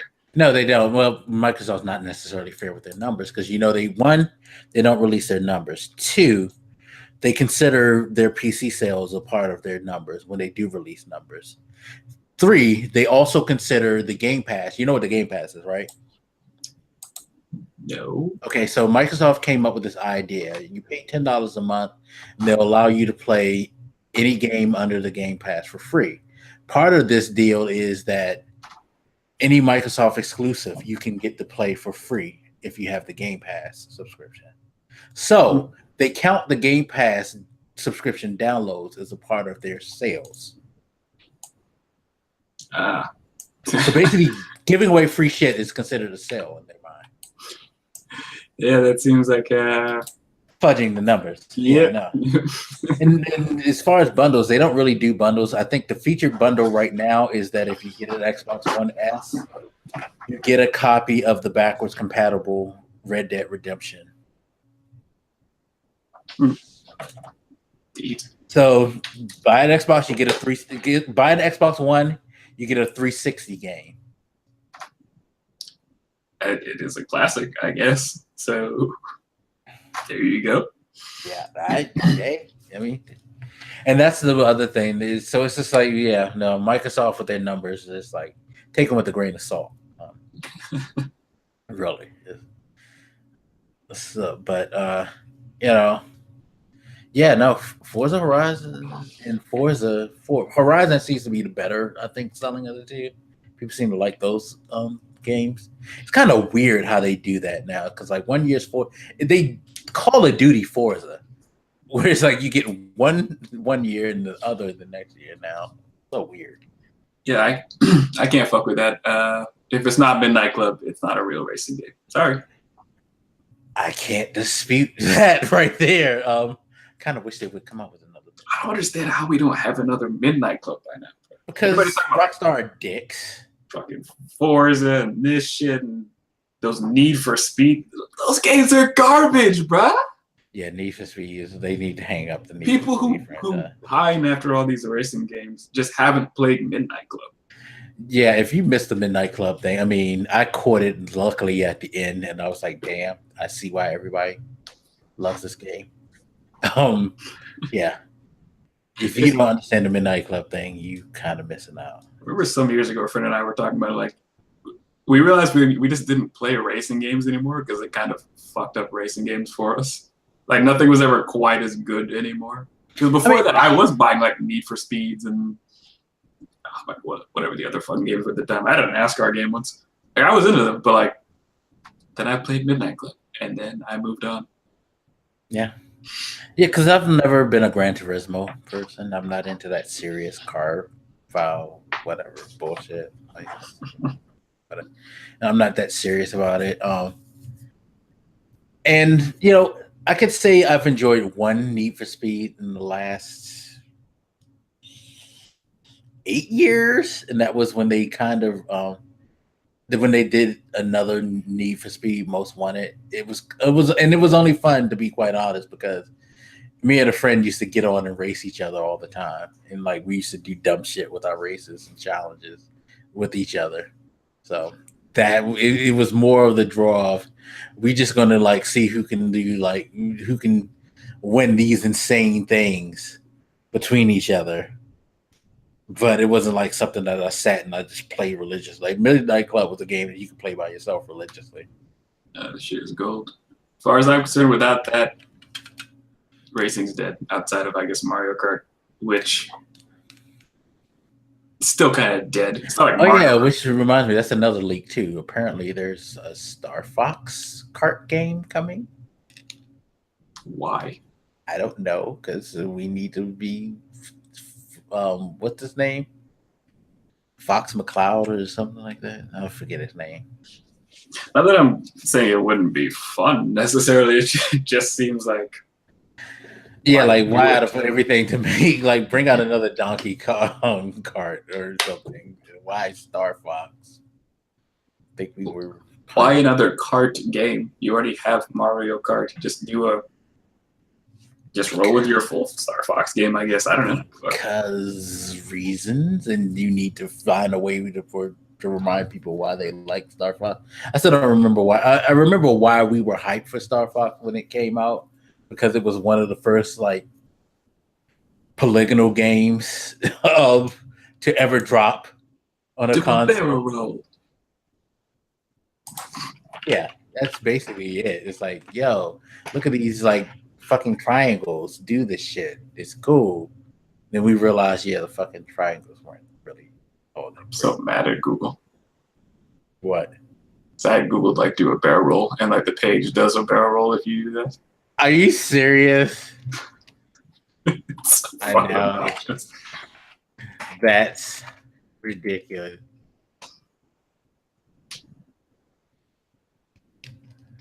Let's see.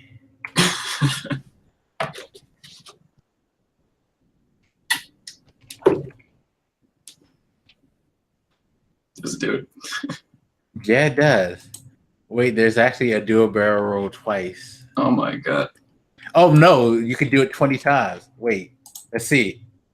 Is it gonna do it? No, it didn't. Damn, I was hoping it did it 20 times.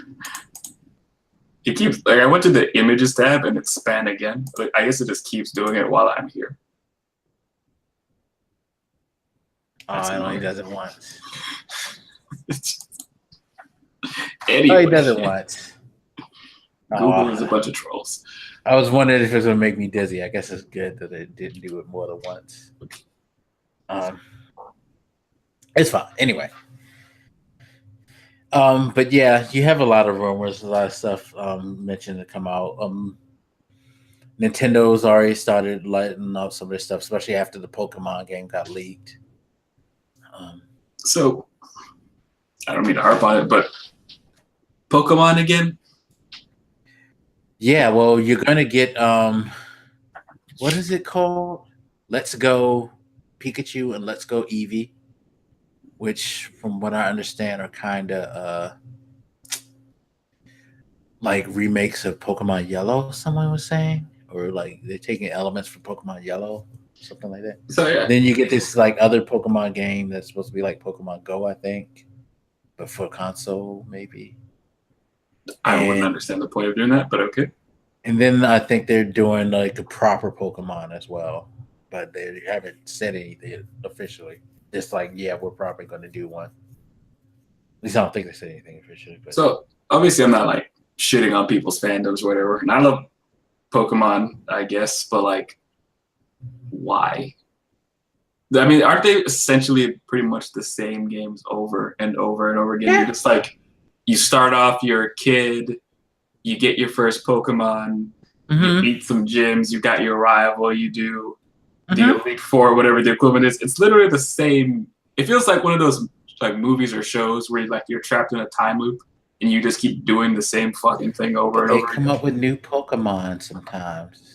And I'll give it to them. They add like little features here and there. Like I think Ruby might have been the first one that had like that tag battle shit.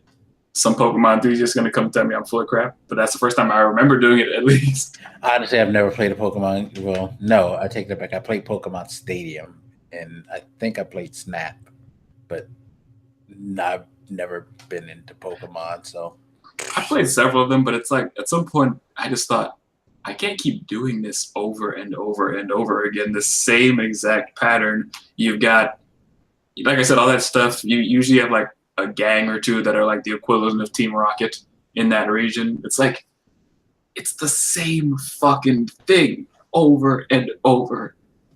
You know what killed me? People complain about shit like COD with that. But Pokemon, it's a free pass. You're speaking to the choir, because I say that all the time about games, how people complain about certain things being so repetitive. And, you know, to be fair, people have started saying that more about COD, but it's like, I don't care if you're even saying that about Call of Duty now. Fact of the matter is, y'all like repetitive shit, or else you wouldn't champion certain things. You know what I mean? Like Pokemon, yeah, that's some. It seems like they make the same game over and over again, except for they change the color of the name.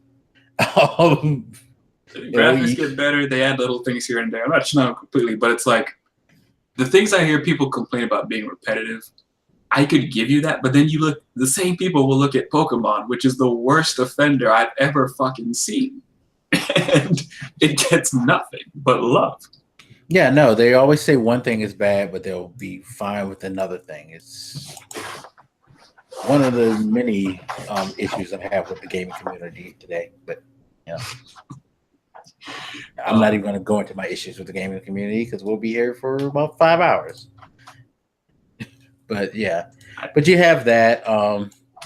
There was a Mario Tennis demo. I kind of wish I did have a Switch just so I could play that. As much shit as I give Nintendo, I do think the Switch looks like a cool device. Like I could see myself getting one.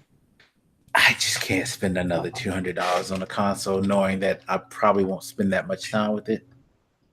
I haven't bought a Nintendo thing since the GameCube. Like my little brother had like the Wii and shit, but like that thing's $300. I thought it was $200. Shit. The thing is, like I grew up loving Nintendo, but at some point it was like, you know, the complaint I just had about Pokemon, Mario Kart is just Mario Kart. You know, the Mario games essentially a similar deal. Smash, like I can't invest in these consoles to buy the same game over and over again.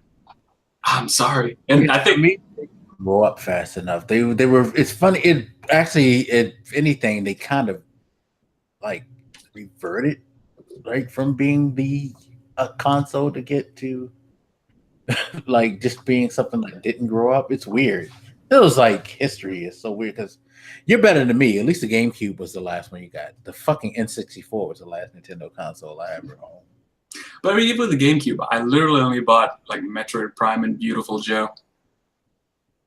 That's it, because it just wasn't much of a library, which I'm sure, yeah, more Nintendo enthusiasts will point out like less mainstream shit. But the point is, Nintendo is obsessed with certain titles, and then they just keep making them. Which, to be fair, people keep fucking buying them. So I'm not saying they're stupid for that, but like Mario, Zelda, Mario, Zelda. But honestly, like sometimes Pokemon. other stuff will come back. Yeah, Pokemon, and then other stuff might come back now and here. Like, hey, remember, Excite Bike? Because I think there was an Excite Bike on Wii. Wasn't there a new Excite Bike? I don't know. Like, But it's just like something will randomly pop up now and then. Like Donkey Kong now all of a sudden is coming back on their console. I was like, okay. Oh, you bring back Kirby. That's nice. I mean, they're something that impressed me. And I give them a lot of praise. Was like that Squid Game. Yeah. Oh gosh. Splatoon. Yeah, I played it with a friend. It's really fun, and I'm like, see, you guys can like do new shit that is still kind of in your style, and it works. Like I get nostalgia's what people orgasm off of now, I guess, but like, yeah, it's not like you need to just keep dredging up the old shit. You can include new shit in the Nintendo way, and it will work. That game sold a shit ton. Yeah, but I digress. I don't want to talk about Nintendo the whole time, even though I want to shit on them. I don't like shitting on them. They can't, because it's like that was my childhood. Nintendo was my shit. That's why I shit on them. It bothers me because I look at them and I look at like, especially a couple of years ago, the Xbox and PlayStation, and I look at all their libraries. I'm thinking Xbox and PlayStation have pretty similar libraries. They're not that different, at least at the point where I was making this argument. And then you look at Nintendo, which just has like this completely unique style, different to both of them. It should be dominating these motherfuckers, like, or it should have like a much stronger presence in the. Well, I think it's because they only rely on their stuff and they don't adhere to any third parties because people want to get a break from the Nintendo style. And that's the thing, you can't get a break. It's like for all the shit people give Microsoft for only having basically 3 or 4 exclusive titles now, or not having that many exclusive not that much exclusive content in comparison to Sony. At least they do utilize third-party stuff to fill out their library, whereas Nintendo has been like really slow moving and begrudgingly adding. Like they're doing it more now with the Switch, I've noticed. But it's like your third-party library is starting to be built with games that are like old as shit, like Skyrim. You know what I mean? It's like, which looks weird as fuck. Like one of the rumors for Nintendo is Fallout 4 is going to be there. Okay, cool. Fallout 4 is 2-3 years old now. You know what I mean? It's like, yeah, it's odd, but I'm sure it will appeal to some people because that is the. Well, yeah, because that's the thing. They have a very loyal fan base, and those people who are very, very loyal to Nintendo are going to get it because they're very, very loyal. I just don't understand. Like even what was it? The handheld stuff. Like I don't remember what they were calling them prior to they're not Game Boys, the Nintendo whatever the fuck they were at the time. They would just keep releasing them. Like I had one for DS. You talking about the DS? I guess, like because the DS is like they're about to release another DS. By the way, I had one friend who would just keep buying them, and like different. Like they had like a Pikachu theme one that they bought. I'm like, why the fuck do you keep buying this thing over? He's gonna buy another one. Over again. He's gonna buy this one because you know what this one is? It's a Hyrulean shield. It's a 2DS made with a Hyrulean shield on it. You know what it felt like? It felt like when people give phone makers shit for just like, oh, it's the same phone, and you're just releasing it every 9 months or so. Mm-hmm. Nintendo does that shit way more egregiously, and none of you give them shit for it. Like, yeah. How many times can they release these fucking things? Yeah, no, it's true. It's very, very true, but people are just all in, and it's just like, I mean, get it. What was that? It was like a remake of like the Super Nintendo or whatever it was. Oh, that's NES Classic. Like, as cute as I thought that was, like I still remember laughing when that came out. Like, but they're selling you the same game from like 20 years ago. And you know what though? To be fair, I kind of do want an NES and an SNES Classic only because of the games that are on there. Because those are some of my favorite games. At the same time, why? You know, I would buy it just to keep as a memento, but I don't think I would play it. It's one of the reasons why I am not a fan of backwards compatibility because, yeah, I guess it's cool that you let me go back and play this game from yesteryear, but I guarantee you after an hour, I'm just going to be like, yeah, that was a thing back in the day and not care. No, yeah, because there's too much good new shit. I mean, I gave that classic thing a pass because it was at least, you know, very much removed. Not like the things they do where like every year or so they just keep releasing the same thing over again. So I gave that one more of a pass, but still it was like I get nostalgia, but I feel like the Nintendo fan base takes it to another level. And that's all I'll say about them, I guess. You know, the classic things to me are excusable because, like I said, you get the box that's in the model of the thing that you used to have. So at at least it's like, look at this on my shelf. This is like the Nintendo. I don't have my original one. This isn't the same, but it's a model of it, and I can use it for that. And it could have like the nostalgic value of that, you know, for 60. Well, I think it's what, $60. That was the thing too.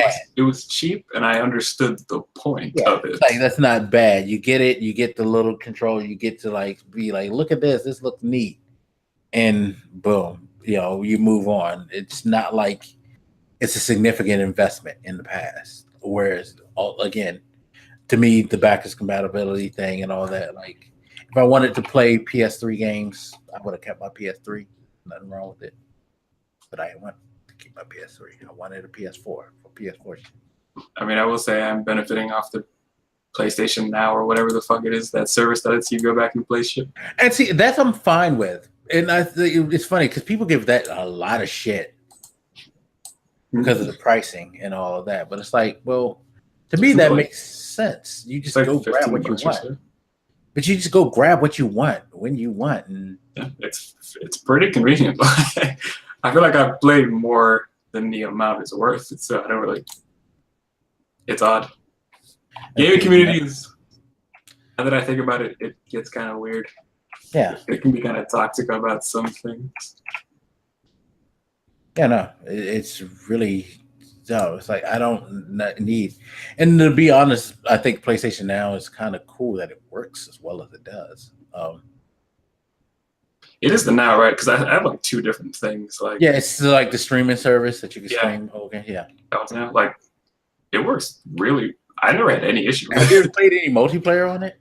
No, I haven't tried it. It actually works because I remember when it first came out, I decided I was going to like do a trial just to see, and I grabbed like I think it was the Ascension game.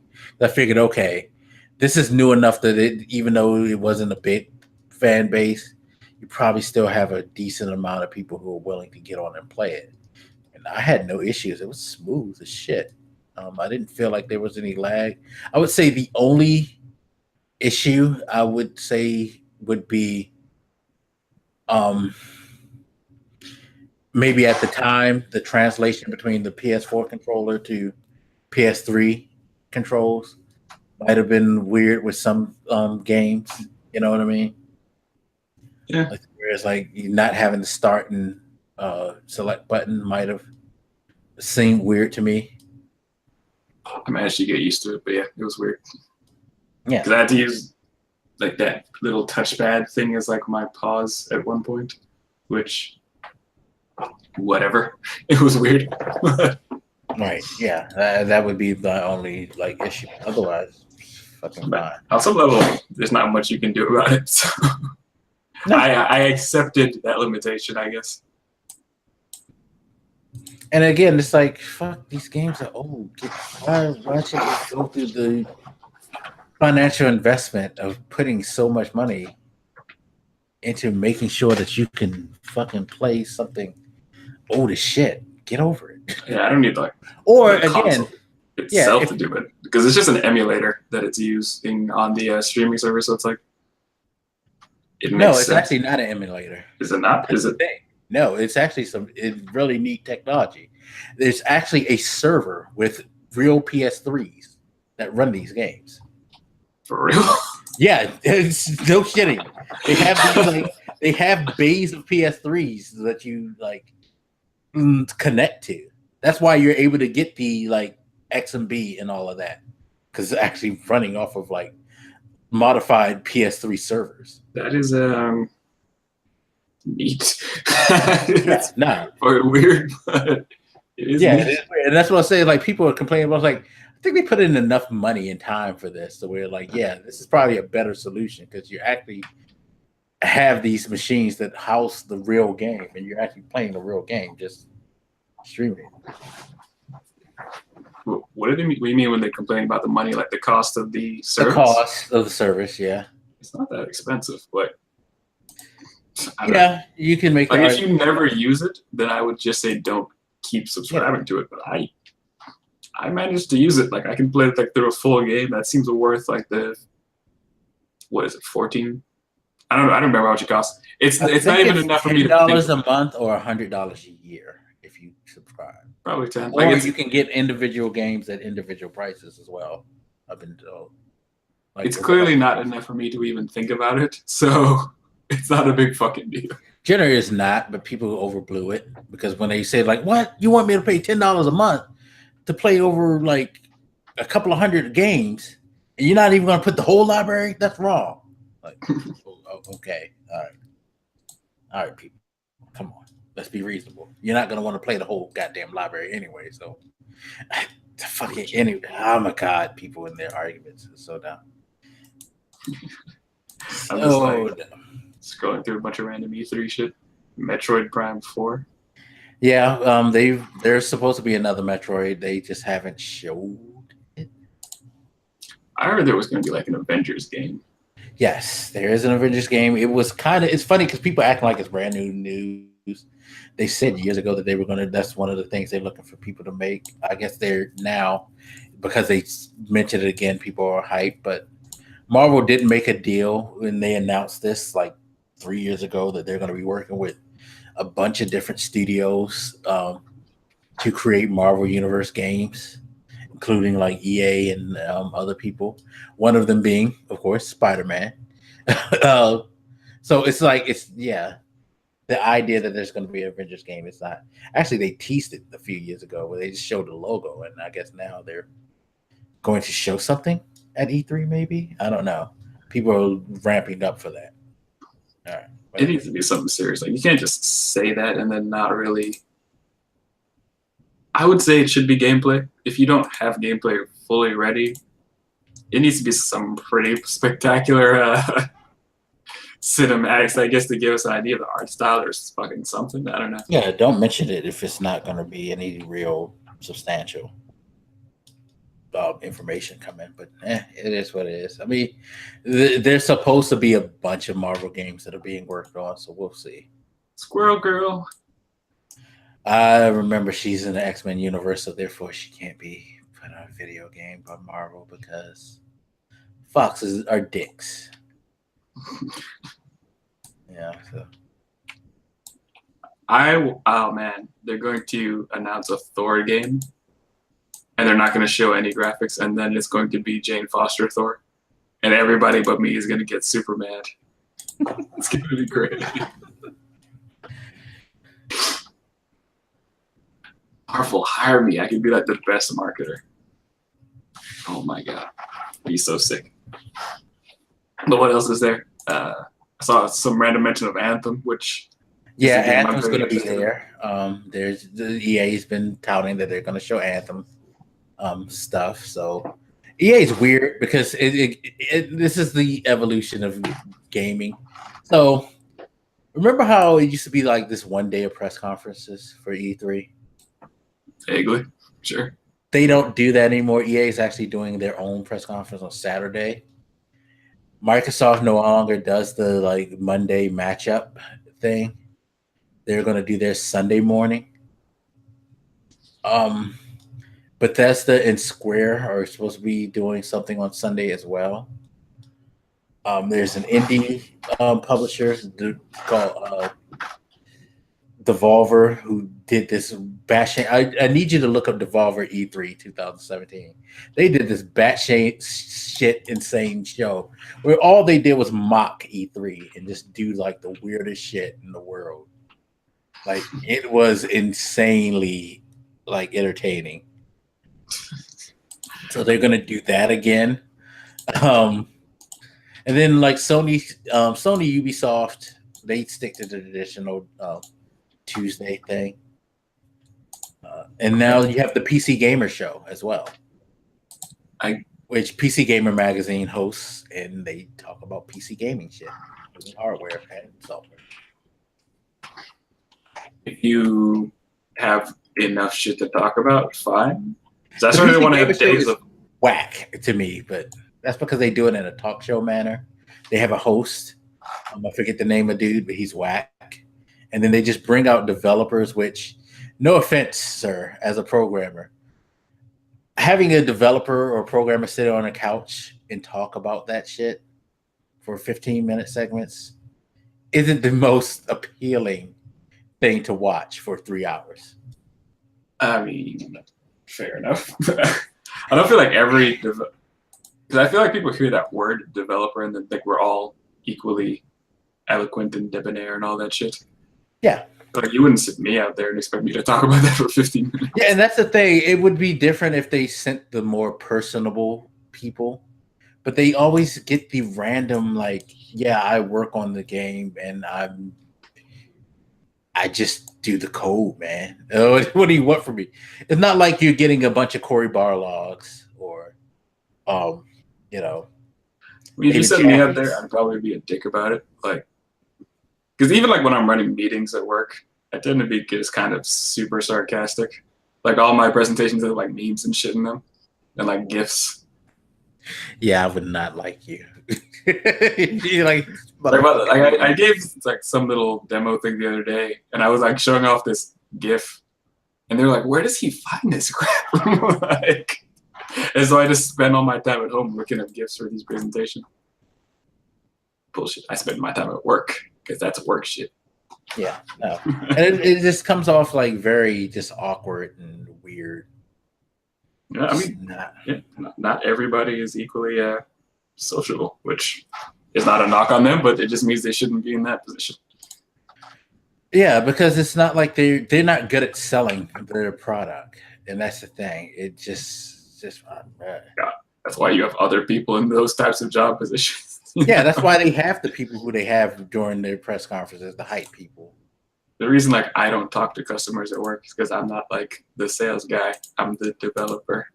Yeah, you're gonna be a fucking idiot. Do you not know what you're doing with the product? No, you're not gonna be like, sir, we're so sorry. No. I sure shit won't say sorry. I'm gonna. You need to watch your mouth because I'll turn this shit right off. Don't mess with me. I will break this and leave. I'm curious. Like, I've never seen the PC Gamer Show. I'm curious, like, what PC gaming is like right now. Because I remember a few years ago when I hopped over to PC and I was on Steam, I'm like, yeah, all these games that I want to play, I can get on PC anyway, so fuck it. And that just doesn't seem to be the case now because all the games I want to play are on PlayStation. Well, and I think that's the thing. While you get a large amount like of third-party stuff that comes out now concurrent as opposed to how it used to be, there's still a lot of big third-party games that aren't concurrently released on platforms. Also, as somebody who loves playing PC games and who loves a lot of the exclusive things like StarCrafts, and things like that, people aren't really into those games. You know, they're not huge draws. You mentioned it, and I was like, yeah, that guy's a fucking nerd. Yeah, I know it. I love the shit out of like real-time strategy games and all those, but they don't really appeal to a larger audience. And that's the thing with PC gaming is that, yeah, I understand why people are into it. And I think it's more of a in vogue type thing. Because everybody always likes to talk about the tech thing, like 60 frames per second, higher fidelity, blah, blah, blah, blah, blah. But nobody never really talks about like the games. It's like the harping point is it just plays better. So, I mean, they say that shit, but like whenever I go to Steam, I see like a bunch of 2D side scroller games that show up, and it's like, we're really exercising the fuck out of this graphics card, huh? Exactly. It's like you just paid $600 to play. PUBG. PUBG is not a fucking technical like marvel. That game's ugly as shit. Fortnite looks cool, but it's not the most like extravagant graphic. And these are like the most popular games on PC that we rave about. Like a lot of the stuff that people like champion on PC is like, yo, that's PS3 type shit that looks enhanced. What are we doing here? You know what I mean? Like, what are we spending money on? That is what it feels like to me. Because again, I was fully happy with making the transition because all the shit I wanted to play was there for the most part. Yeah. I might miss one exclusive here and there, but for the most part, I was getting everything I wanted. So it didn't matter until the last couple of years with the PS4 over there. That's my baby. It's just a bunch of exclusive that came out. Horizon, Spider-Man is coming out, God of War, like, all the other exclusives I missed before that, like Infamous and all the shit I'm playing. Like, there's a fair amount to their library now. Yeah, no, to their credit, Sony always invests in their first party and their exclusive library. They try, that's because that's what they want. They want you to have a reason to stay with them. Sure. And they certainly provided one, and here I am. Like, give me something to play, and I will probably play it. So, and this is not to say that PC game is bad, because I always like to reiterate that when I make these arguments with people. Yes, I understand the technical side of PC game because I played PC games exclusively for over 10 years of my life at one point. I didn't have a PS2. This is something that continually shocks people when I say that, even people who know this, and I still act like shocked when I say this, but I've never had a PS2. That whole PS2 era that people raved about, didn't give a fuck about it. I was on PC. So I was on, I had PlayStation 1, PlayStation 2. I dropped off at the 3 because when both of them launched, the launch price point PS3 and 360, there was the price point, but there was also just the library. Like, there was nothing that attractive to me because like when they first launched, they had like, what the fuck was that game with that chick with like the two swords? Oh, Hellblade? No, I don't think so. I can't remember. It was like one of their. They had that and like Dirt and like they had a couple titles. It was the original Hellblade because I remember that. It was a couple, but it wasn't interesting to me. And like the 360 went out with like Gears, which probably just won me over immediately. Like, it didn't have the library to make sense for the price point at the time to me. That's pretty much the only reason I really switched. Yeah, and I think that's where like the divide started to happen because the 360 and the PS3 kind of started off slow. Although I guess the 360 had a little faster jump because they had Halo. Everybody was into Halo so much that was worth it. That one game was worth it. I don't remember which Halo was, but I like it. Halo 2 for the 360. I was playing but Reach. But yeah, no, I'm just saying at launch. I was saying, but it's like it was Heavenly Sword. Oh, that's right, Heavenly Sword. I forgot about that one. Like, I remember that. I'm like, it looks. That's why I keep saying Hellblade because I think they were supposed to be making a sequel. Hellblade was supposedly be a sequel at one point. But yeah, no. A couple things, but like nothing to justify to me the price point at the time. It is the same thing with the PS4 and Xbox One as well. Like, they didn't necessarily jump out with the greatest library, although they were able to fill in with some of the better stuff from last generation to cross over at the same time to kind of ease it a little bit better. But I mean, to that point, there's a reason I didn't get it until recently. Yeah, it didn't have the library to warrant me buying it. Yeah, they have to flesh out. And then I definitely have to flesh out. And the argument with PC, I understand how you got this huge library, but at the same time, our counter argument is always, well, yeah, the huge library is predicated on old shit, not necessarily new shit. So I think it's like I like being on my PC. I just like it's convenient. The graphics are nice, I guess, when I'm playing a game like that. I just like it. But Yeah. like I'm looking at like the recommended shit, and like most of this is just like I don't know what is the word I'm looking for here, indie shit, Yeah. or just old things. Yeah, no, it is. Like I don't have a problem with Fable, but like how long are you gonna like advertise Beyond the Fable? power of the platform, there's no real discernible reason to want to jump on PC as your sole platform, in my opinion. That's why I have a PlayStation 4 and a PC, because there's certain things that I know that I would want to play PC wise that I couldn't get on the console, and vice versa. And all the like mundane shit, I don't care. I mean, I understand frames per second, all that. I don't necessarily care. I feel like people like these same titles I always see all the time: Terra and fucking what was it, Fable? Like I don't know. It's just old shit and indie side scrolls, which I don't hate. I think that's a problem with me for the indie games too. Like I get that resources wise, you probably are going to lean toward making a game like those 2D side scrollers, but it makes the variety of indie games a little thinner than you would think it should be. Not that there's no 3D indie games or whatever, but like it's just not as wide as you might expect. Yeah. No, it's not. Which again, I get it takes, resources, voice actors, all that cool shit to make other games, but you know what? It's a similar problem I have with like VR. Because I was like a huge advocate for that shit. Like, yes, VR, it's gonna be fucking awesome. But I always had to say, whenever I was hyping it up, that I'm disappointed with the library. Or if you can call it a library, just how should I put it? There aren't really games for VR per se. They're just mostly like experiences. Yeah, like quick tech demos. And when they were first getting hot, that was fine, but it's not good enough anymore, and you need to stop. You need to create full game experiences now. Like it's not good enough to do these little, we're gonna put you in this space and we're just gonna like walk you around or do whatever dumb shit. Like you need to step it up, or you're going to get fucked over, I guess. Yeah.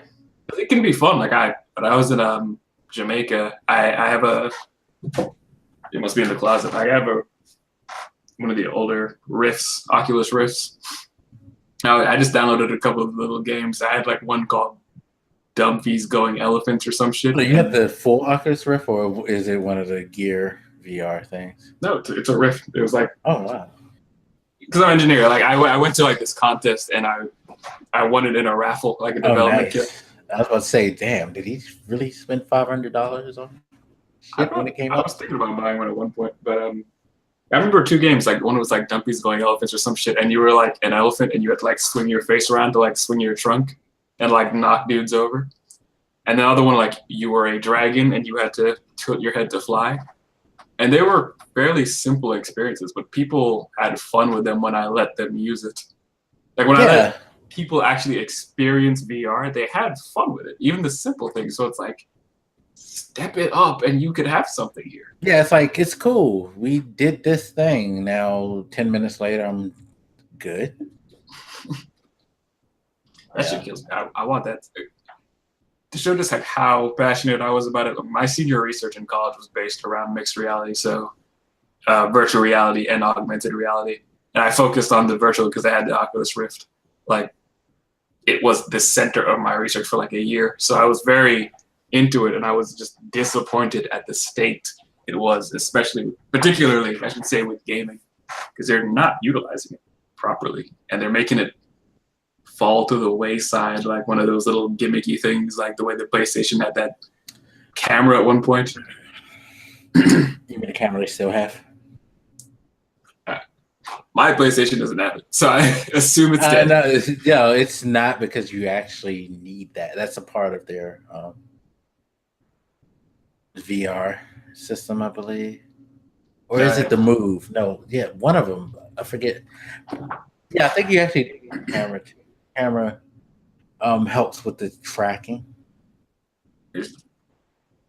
There's gimmicky shit, I'm sure. No, I mean the camera. To be fair, because I actually bought the camera because at the time I got my PlayStation originally, people probably don't know this now because it's been years since I've actually talked about how I got my PlayStation 4 on release day.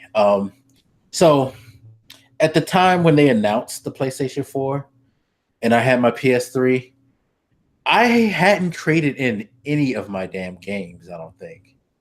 So I counted up my games and I realized I have almost 50, 60 titles sitting in front of me. And I want the PS4. It's like, because I'd never bought a console on release day. So that was kind of a bucket list thing that I wanted to do.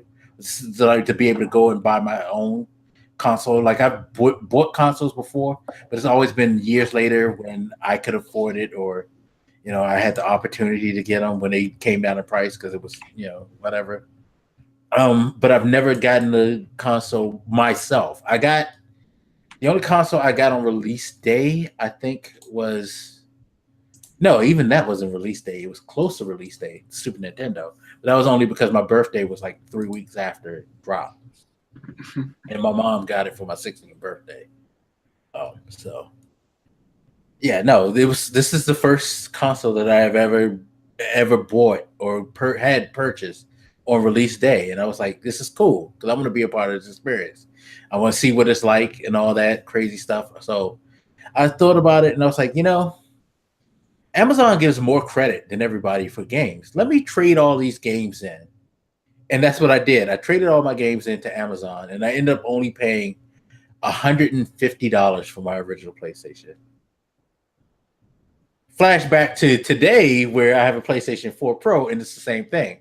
I actually traded in my broken launch day PS4 for $250 and ended up only paying. I feel like they need to get back at you for that.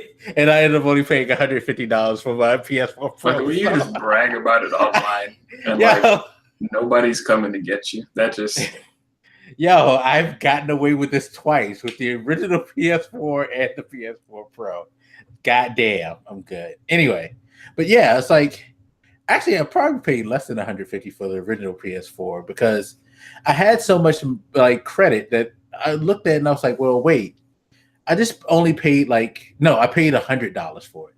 And I also had like some money saved up. So I got on the release day, I got the PS4 and 3 games because Amazon had this batshit insane sale where you bought 2, you got 1 free. And again, I was paying mostly in credit for those as well. So I think I only spent like $60 for the games at that time for 3 games. Then the camera I paid for with some credit too. It was like they had a sale where for some reason they decided to drop it from the 50 price to like half, like something like 30 or 40. And then they had also a controller on sale. So I got the camera and an extra controller. It was GameSpot that did that shit, I think. And I got those for dirt cheap. I caught like some weird sale. So yeah, altogether, I started off my PS4 experience with the PS4 camera, PS4, 3 games, and extra controller. And I probably came out of pocket for all of that, maybe $250 to $300. Damn. That was great. Fucking criminal. Anyway. It was all done legally, so no, I was not. You sound like Trump there. Anyway.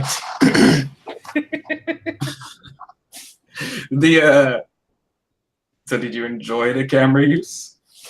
Yeah, it actually works pretty damn cool because there's actually a set of games that they made for the camera that are free that you can play. And I was like, yo, this thing actually does motion control pretty damn cool by itself. It does really good tracking. I would hope, what do you call it? I would hope for more full experiences. Like, I can't remember the name of the game, but it's like, you know how you would Guitar Hero, like how you'd have to hit certain notes or whatever. I saw this dude playing it. He had like whatever the handheld things are and a VR headset, and he was just like knocking them out of the air. And it looked like really fun. And I saw a bunch of other people saying like, man, where does he get that? I would love to play that. It looks... No, it's the Move controllers. And the Move controllers, when on the PS3, to be quite honest, I actually had those. They work really good.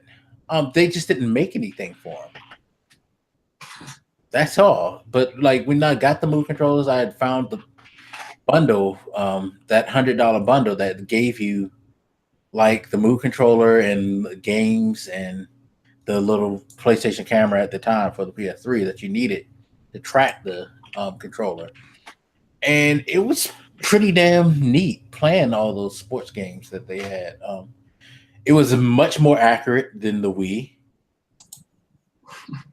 It really was. Yeah, I mean, to be fair, the Wii's older. Actually, no, you said the PS3, didn't you? Yeah. Well. But no, the Move controller came out like maybe 4 years after the Wii had already like. It's called Beat Saber. Okay. I'm watching this dude play it, so it's like, you know how when you play guitar, you used to like hit the notes or whatever.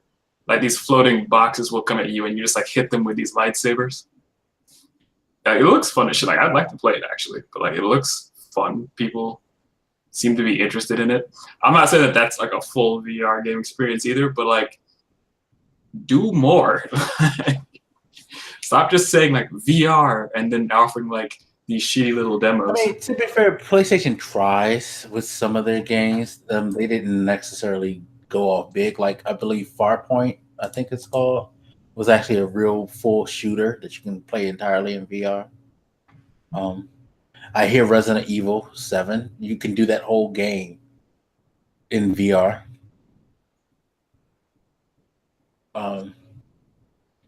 It's kind of like a hybrid, like you use controller to do some things, but you're still using VR, so it kind of immerses you type thing.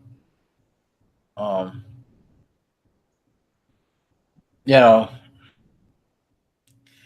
I just think like right now people are still in that development stage of making real full VR games, even though there's a lot more advancement than it has in the past with the VR attempts. So, you know, it's going to be a process. It really is going to be a process when people figure out their niche completely. And I like the fact that they're still trying.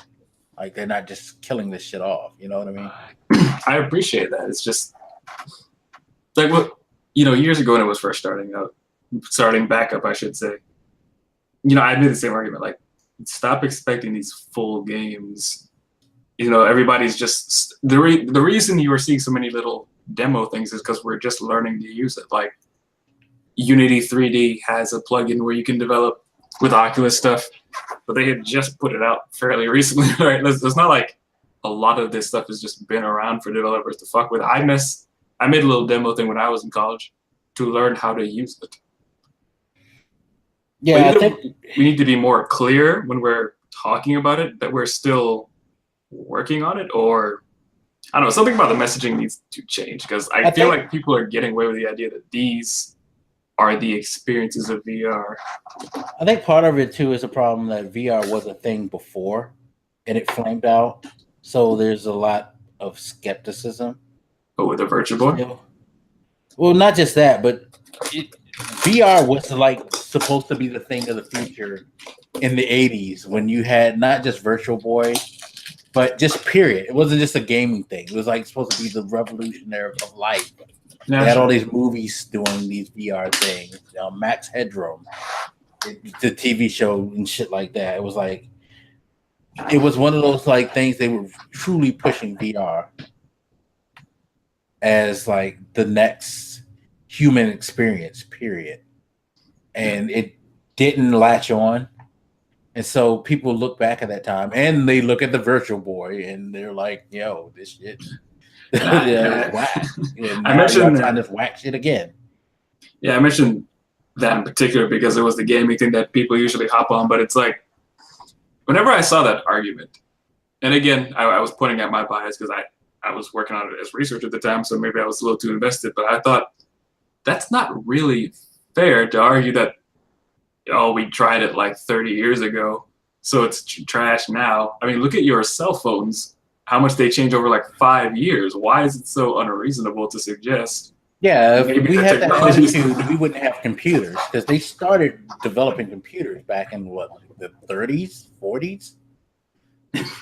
You know, and had they given up and said, we're not gonna get beyond these big ass, like, you know, fucking what was those things? I forget what they call them, but the big ass like flashlight looking things, the air tubes or whatever they call them.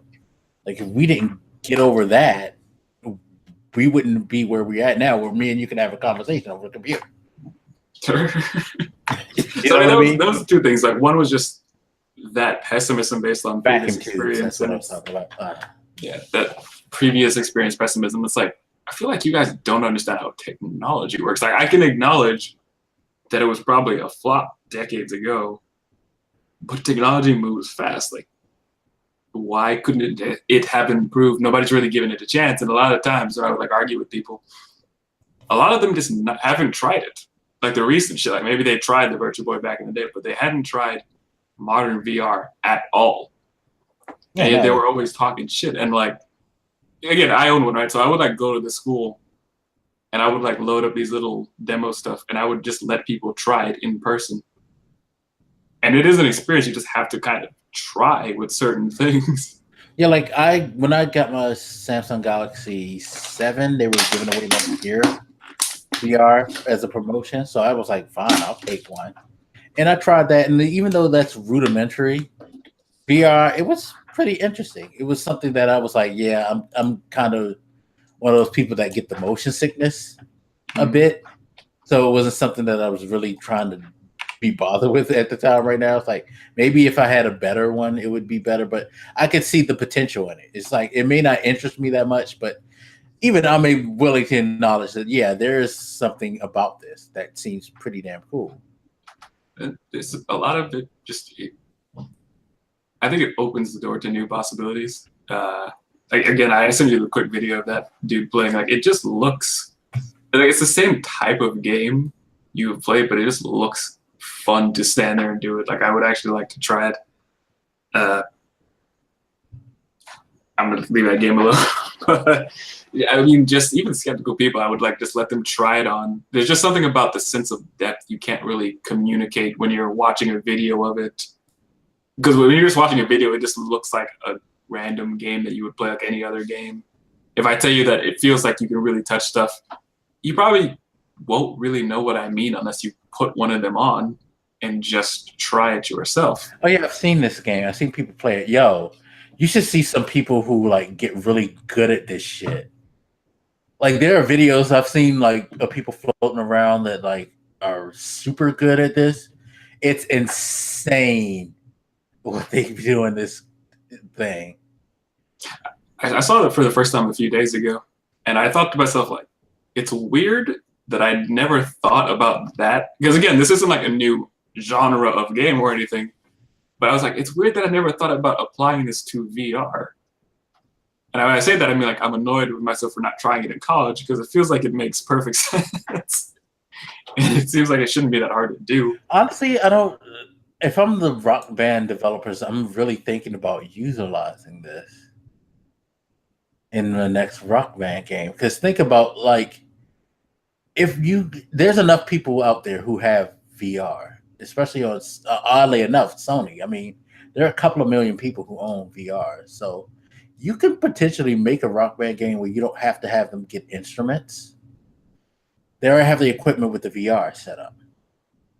They don't even have to be in the same room. I mean, it's nice to do it, but like if you wanted to hop on with your friends, you give them like virtual representation. They've shown that you can have online VR games because there are competitive VR games out there. So it's yeah, I mean there's a lot of potential. Yeah, no. But of course, a lot of people in the gaming community like to dismiss things that I guess they don't consider core gaming experience, which, oh my God, I hate that shit. I feel like you should want to expand what core gaming experience is. Because like when you step back, you know, through the gaming history, it's not like multiplayer was that, like online multiplayer, like when that kind of arrived. I'm sure PC people got it first, obviously, but on consoles when online multiplayer started to become like a huge thing. Yeah, it was like a revolution for console players, right? When we went from, say, the PS2 era into the PS3 360 era, the graphics that was a major leap in graphics. Like, it was night and day. Yeah. I don't think that the next generation was that big a leap, but No, and I don't think it ever. That was one of my arguments when people were talking about these consoles. Like, one of the arguments is that you're at a point now on gaming technology that, unless it's going to be like surrealistic, like everybody looks damn near human, which in a way sometimes they kind of do now. You're not going to have a big leap technically with games. You're just going to improve on certain aspects of the immersion experience, like you get now with the facial expressions and facial recognition, where you get more emotion out of their faces and they can emote better. You get better detailing and things like that. I think that's basically all we're going to do is compound on detailing, which, it's not fundamentally different. It's just further in the same vein, which one of the big arguments I was making, when people would give me shit about my support for VR, I was like, we went from whatever we were doing before into, massive online gaming. We went from that to huge graphics, whatever revolution you want to point out in the gaming history. I said to them the simple question, what's next? Do you honestly think graphics is going to be the next stage? It's not. You can only get so much more realistic. Graphics is not the next stage for us. So what is it if not VR? Yeah, and if you don't want to go there, then you need to accept the fact that where we're at in gaming without things like VR is where we're going to always be, and is what you should enjoy. Therefore, don't complain when you don't get nothing new, because at least it would be where we are for a while. I'm sure you can come up with something else, but it's like, because a lot of the people were the same people complaining that we never get anything new, and it's like, this is the doorway into something new. Now, I obviously made a bunch of arguments, even in my my research paper. I was like, I don't think the implementation is good enough. Like, just having the helmet, I always argue that that's not good enough. You need to take it a step further with, like, say, those omnidirectional treadmills. I don't know if you've seen them. They'll be like these little circular treadmill kind of things that you can like walk around on. Yeah. I think some experiences will need something like that to get you up and moving. Because what I found when I was researching with it is that, like, when you're not moving, like in space, but you get that sensation that you're moving, but your body isn't moving, it really throws people off. I think it might increase motion sickness too. Yeah, I've seen people like freak out and stuff like that. Like, one of the first times I tried it, I was wearing it, and my friend came up and he like slammed on the up button to like make me move, and I thought I was gonna fall over when he did that shit. Like, it is just sort of balance wise a bit jarring. Yeah. And another challenge is just motion sickness in general. Not everybody gets equally motion sick. I found that, I think I read some papers, like, it seems like women are more prone to it for whatever reason. I don't know if there's numbers that has disproven that or explain why, because when I was reading about it, I could not track down any good reason for why that would be the case. Yeah. But I think you can get used to it with exposure too, because I got really motion sick at first, and then I just kind of got used to it, and I can play for a couple hours without it. So. Yeah, I think that too, because like I said, I've experienced some motion sickness, but I tried a couple of things. I didn't get it every time, but I guess certain things can make you a little nauseous. I guess it's about how the engagement is, maybe. I just say all that to say that there's a tricky set of problems, but I think they're addressable problems, and I think VR is the next thing. So fuck you, haters. You're all gonna be wearing that shit in like 5 years, and then I want an apology. I think me personally, I won't, because you will. I'm gonna nail it to your face. Only reason I say it won't is because there's just like the certain types of things that I like. Unless I will say this, come up with a real-time strategy game to where I can like use sand tables and initiate like battle tactics, I'd probably be all in. Seriously, because I love real-time strategy, in particular, like war real-time strategy or stuff like that. Like, I used to be just dating myself. There was a series called Close Combat that let you replay certain World War II engagements that I used to love, and I used to love coming up with different strategies on how to attack. Like, how would I go about holding the hedgerows and shit like that? You know, so I would geek on shit like that. No, I mean, I can see that type of thing working because I think when people think AR, they think of a very limited set of experiences. You're just like a floating head in space, and that's the only way to do it. Or I shouldn't just say AR, like mixed reality in general, but there's a lot of stuff you could do. I remember at some point, I don't know if you ever paid attention to like Yu-Gi-Oh, for example, the card game.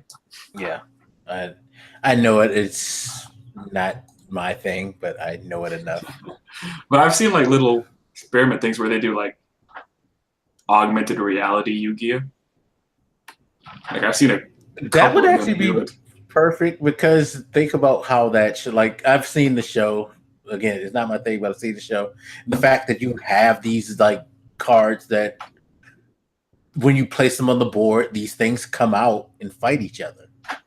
So it wouldn't be beyond the realm of reason to make a virtual reality game that each of you wear a headset and you sit in front of your quote unquote table, you place your card and you see your two, like, you know, the two monsters fight each other out and execute, like visually execute whatever strategy you have instead of you just saying it and then somebody tallying up what the, like, you know, score would be or whatever. Like, this isn't the one I was thinking of, but take a quick I sent that link and I put it at like a certain second in the video to see. I don't think it's like a full, it seems like more of an experiment kind of thing. YouTube, I do not want your ad. Stop it. But I say that because, like, again, it's just one of those experiences that seems to make perfect sense. But I just hadn't. No, I remember actually thinking about it in college. Like, man, wouldn't it be great if they had Yu-Gi-Oh? See, no, that's what I'm talking about. Because it's like, yeah, well, in the cartoon, you see the battle play out. Why not let people do that in real life? Because you have the technology that can kind of do it already. Because the thing about like those kind of animes when you're a kid is like they make certain things look way more exciting than they are in practice. Yeah, I know. Because like I said, I saw the cartoon. I wasn't big on the cartoon, but what really like had me like, yeah, I don't get why y'all are into this is because when I used to work downtown, there was this McDonald's near, and it seemed like the McDonald's for kids to hang out. I would like to think that this is where all the, like, at the time, maybe the unpopular black kids went to play, to like hang out together, because there was always a ton of them, and they were always either playing Yu-Gi-Oh or Pokemon. And I would sit and I would go to McDonald's to go get something, and I would sometimes, while I'm waiting, sit and watch them. And I was like, the fuck are y'all excited about? Put a card on the table. You know, not knowing, because I've never played it and it was never something that interests me. But like, I could see this enhancing that whole experience and drawing in somebody like me looking at this. It's like, yo, that's pretty damn cool. Yeah. Initially, again, it looked like just a more an experiment kind of thing, but it showed an example of the types of things you could do. Because I saw like a bunch of different applications of AR and VR when I was doing the research stuff, like war simulations on tables that seemed to be more in the vein of like the real-time strategy thing you were talking about. I can't remember exactly what they were using. It was like a set of projectors and things. I've seen like a lot of different configurations. So it's one of the things that bothers me when people say VR, they think of like one very particular kind of experience. And I've seen many different configs. Like, it might have been Microsoft running this experiment. They like projected a bunch of shit into a room. Yeah, it's funny because they totally seem to abandon that whole augmented reality thing. That's what they were trying to do. Gosh, I just had the project. Shit, I know what you're talking about, and they had that whole setup, and I was like, yeah, that's cool. It was at a point where it was not an affordable technology, of course, but it was something, an idea that they were playing around. And it's like, now you don't ever hear them talk about that anymore, which is disappointing. Because, yeah, I know.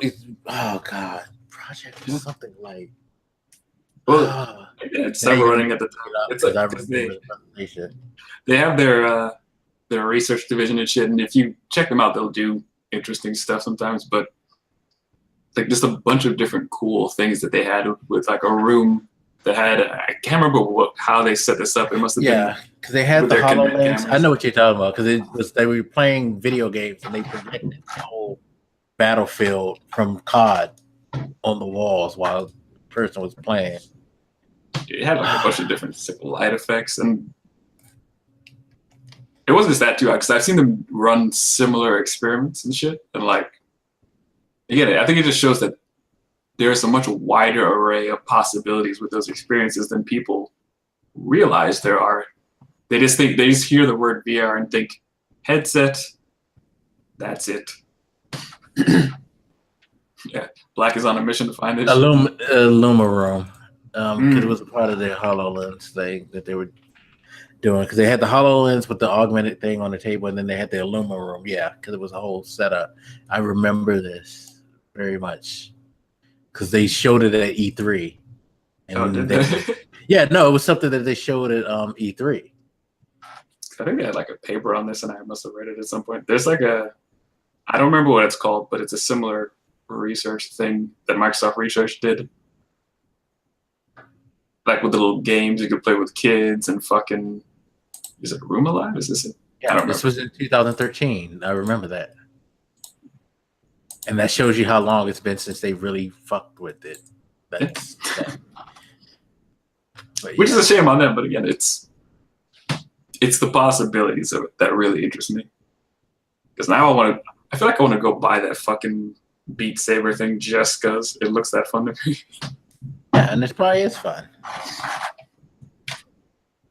And even just like the things you can wear, like it's not just the headset, right? It's I don't know which ones he was using in particular, but the handheld things you can do. I have I don't know if I have it around with me.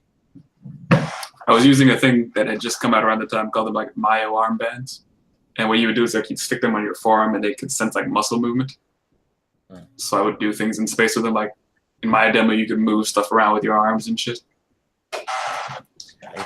It was pretty new, so I wasn't as confident in the accuracy of it. But it was, people enjoyed different. it. And it's something, it's different. It's something that you can build on if you want. Yeah. The application I had done was like, I was arguing that, with 3D modeling stuff, especially for games, I was arguing that, if you're going to have all this VR shit and people are going to be in the 3D scene, maybe it would make sense to actually build the 3D scene while you're in it to get like a better feel for it. So I was arguing that you could do that with VR and like this type of thing. So what I was offering was you could like plant down 3D objects and mess with them in space while you were in the same 3D space.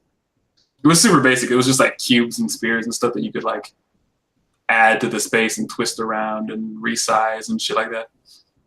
But even that, people seem to like get comfortable with more quickly than I would have thought. Yeah, I think there are a lot of people who, and that's the thing, and that's one of the things I always say about the gaming community or the internet in general. It's a loud minority mostly that rails against these things. I think a lot more people are more willing to try something than let on. Because the people who are willing to actually try things aren't going to be the most loudest people. They're just going to be like, sure, okay, well, show me.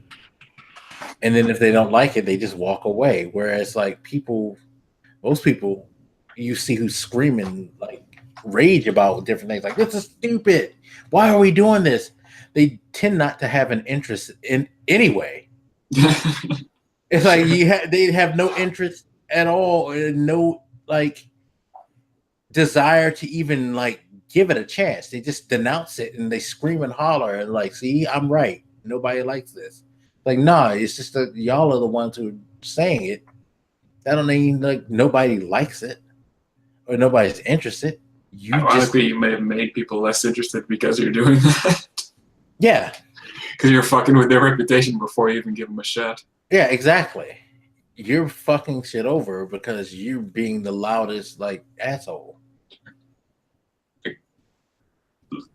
Might be a weird example, but like Eminem's latest album, I do think it's a little different, but I do like it. But I remember before it even dropped, that people were losing their shit all over that album, especially because of like that "Walk on Water" song, which wasn't what I expected, but yeah, and that's why I always say like people lie to themselves a lot when they try to say they need something different, because when you're presented something different, it's like, whoa, what are you doing? This isn't what I expected, you know. and even after I heard it a few times, I don't mind that song at all. Like it caught me off guard, but I've heard it a few times since. It's fine. Yeah. And then when he went on that like Chloroseptic remix and like tore him a new one in that classic shady style, they're like, "Yeah, he's back." And it's like, so you just wanted the same thing. You don't want, like, again, you just want the same shit. While you claim that you don't. So. Right. So yeah, people are funny with that, but yeah, E3 we should see a lot of interesting. The one thing that I would like, I'll save my predictions for the prediction show, but I can say this: one thing that I'm looking forward to is people being disappointed at the Kojima shit. What the fuck? And the only reason I say that is because I don't think that what they're going to show is going to be a lot. I think they're going to still kind of like just show nothing. Like, I'm sorry. Could somebody tell me what that game is about? No one can. Kojima has not even told you. Everybody's so fucking in an orgasmic state for this game because it's Kojima. And I just want to know what it's the fuck about. And I don't think we're ever going to know what this the fuck about until like months before it comes out. I really think he's just going to jerk people around. And when he does the jerking around again, I just want to sit back and watch and see if people are going to still pretend like they know what they're watching, but they know they don't know what the fuck they're watching. Or people going to finally be like, yo, for real? I'm kind of getting tired of this shit. You need to tell me now what the fuck is going on. Because I don't know what that game's about and why it's so hyped. Is there like gameplay? Is that one with like that trippy with Norman Reedus and and like fucking Guillermo del Toro and the baby that disappears and shows up in place and Mad Mikkelsen what with the fuck is that about? Eyes. Yeah, that is the thing that I don't know what is going on. I saw that shit. I'm like, I guess it's like an artistic display that was interesting, but like it didn't make me think I need to go buy a game Like, right yo, Jeff Keighley loses his shit every time that game is brought. Like, you would swear this guy it's his opus. But I don't know why you're so excited, Jeff Keighley. I don't know why anybody is excited. It's just some trippy shit. What the fuck is the game? I watched it. I thought it was, again, visually interesting, but I did not leave that video thinking, I need to buy this game. I left it thinking, I'll keep an eye out to see what that game is, I guess. Yeah, like, did you see the last bit that he showed at the PlayStation Experience? I don't believe so. Let me see if I could find that dumb shit. No, it wasn't at PlayStation Experience, was it? It was at the Gaming Awards. Here it is. I'm gonna let you watch this and then we'll close out because I need to, like, you know, I'm not dumb in feeling the way I feel about this. Because yeah, just watch till you get to your point. And it will be done. Because I was sitting there like they made this like this was the biggest deal. And I'm gonna start it too. I'm gonna keep mine muted probably because I've already heard it before. But they made this like the biggest deal. Like when after it finished, the internet went nuts, and I was just sitting here like, somebody please tell me what the fuck this is. This guy.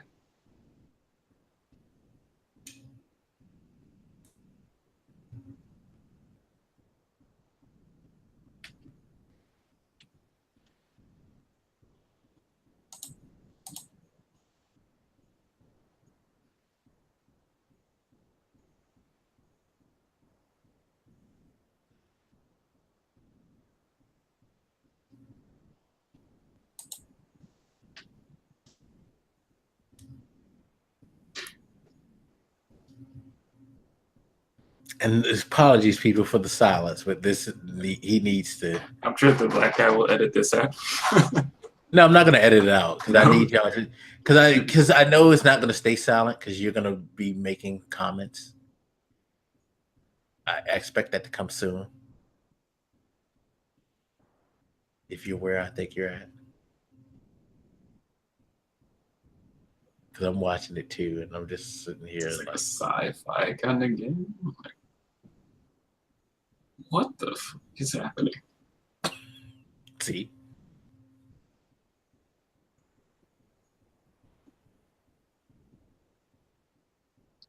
Why is he?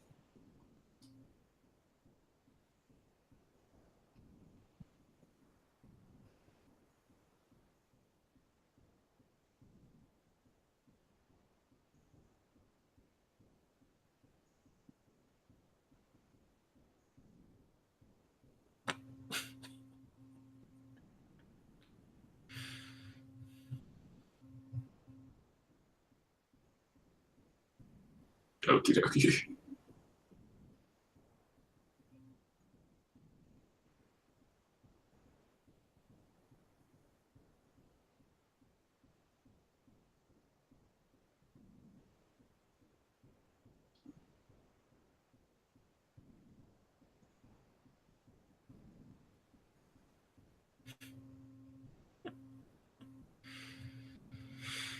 I feel like I'm on a drug trip. What?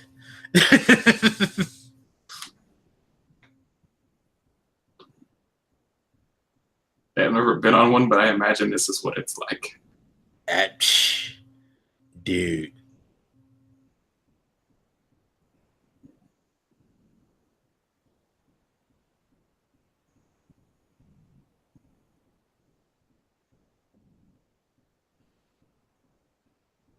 I need to know why the thing has hands for feet, though. I need to know why that dude is turning old. Yeah, and see, there were think pieces on this. Like, I think Kojima did explain some of it, but I was just like, I'm done. I can't listen. It has something to do with like because he is out of his suit. I see. Like that, something with the atmosphere, like the rain does it to you, and that's why they cover up.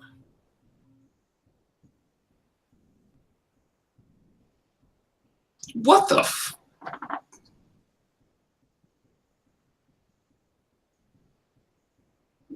Where did the baby come from? Why is there a baby? And this baby has been like in everything. Because this baby has been disappearing and appearing in all types of shit. Like all the trailers.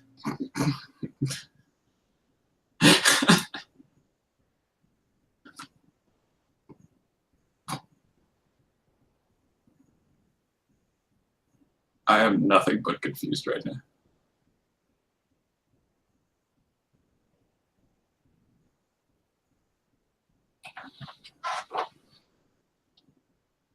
And now he's desperately trying to kill himself. And failing, I guess. Now, I want to know how he missed. I'm guessing he didn't because he's stabbing himself. Well, yeah, I'm just saying with the gun, because like how you missed the shot and then he's just murdering himself. I'm assuming like he didn't miss and it just didn't work.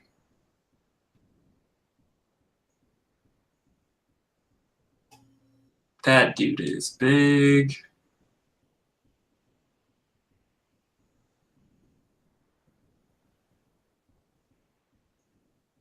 Yeah, and I'm like, what the fuck is this hand feet thing?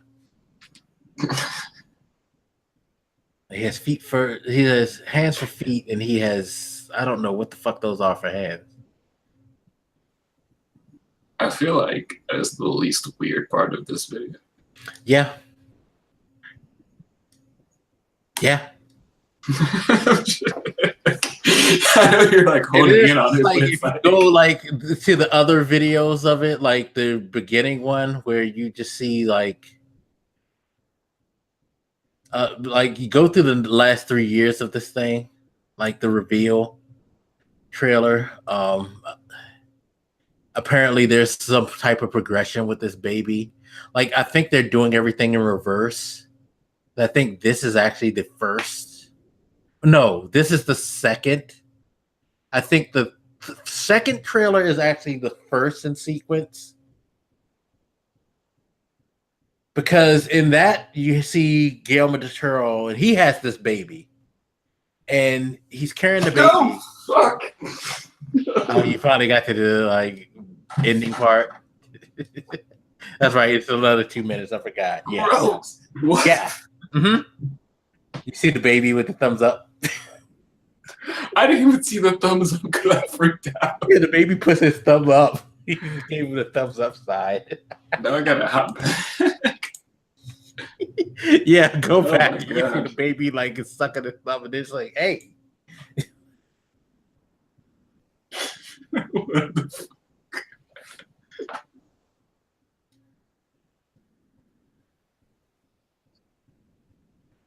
I don't appreciate you for giving me this experience.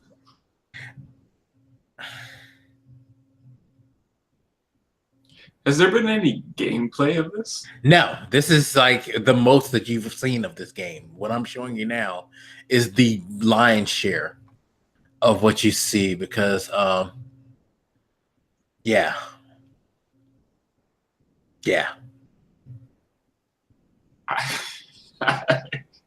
I just feel like the game can't possibly play like this.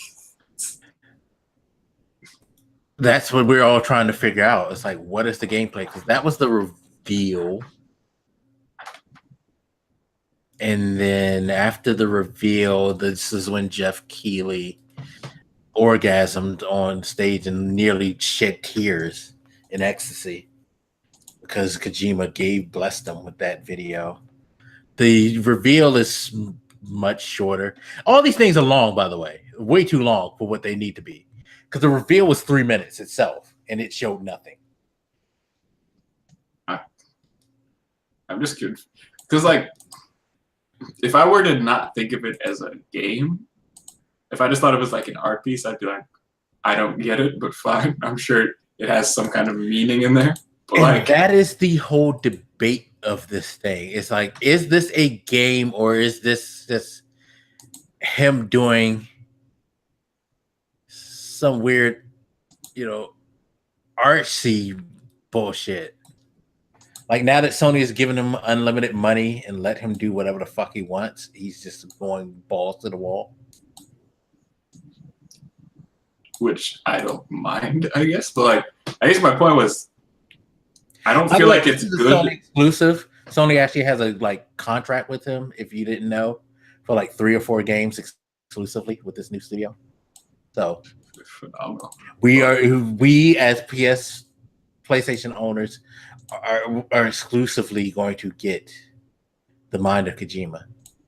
Yeah, this weirded me out. I'm looking at the original reveal and I'm like, yeah, naked Norman Reedus was kind of. I'm not convinced I want to be part of his mind, but I guess my point is like, I leave both of these trailers. I did see the first one thinking, I don't think this game is good or bad. I just don't know what to think about it at all, which makes it impossible for me to be excited because I don't have any feelings toward it. It had a weird trailer, and now I'm just waiting.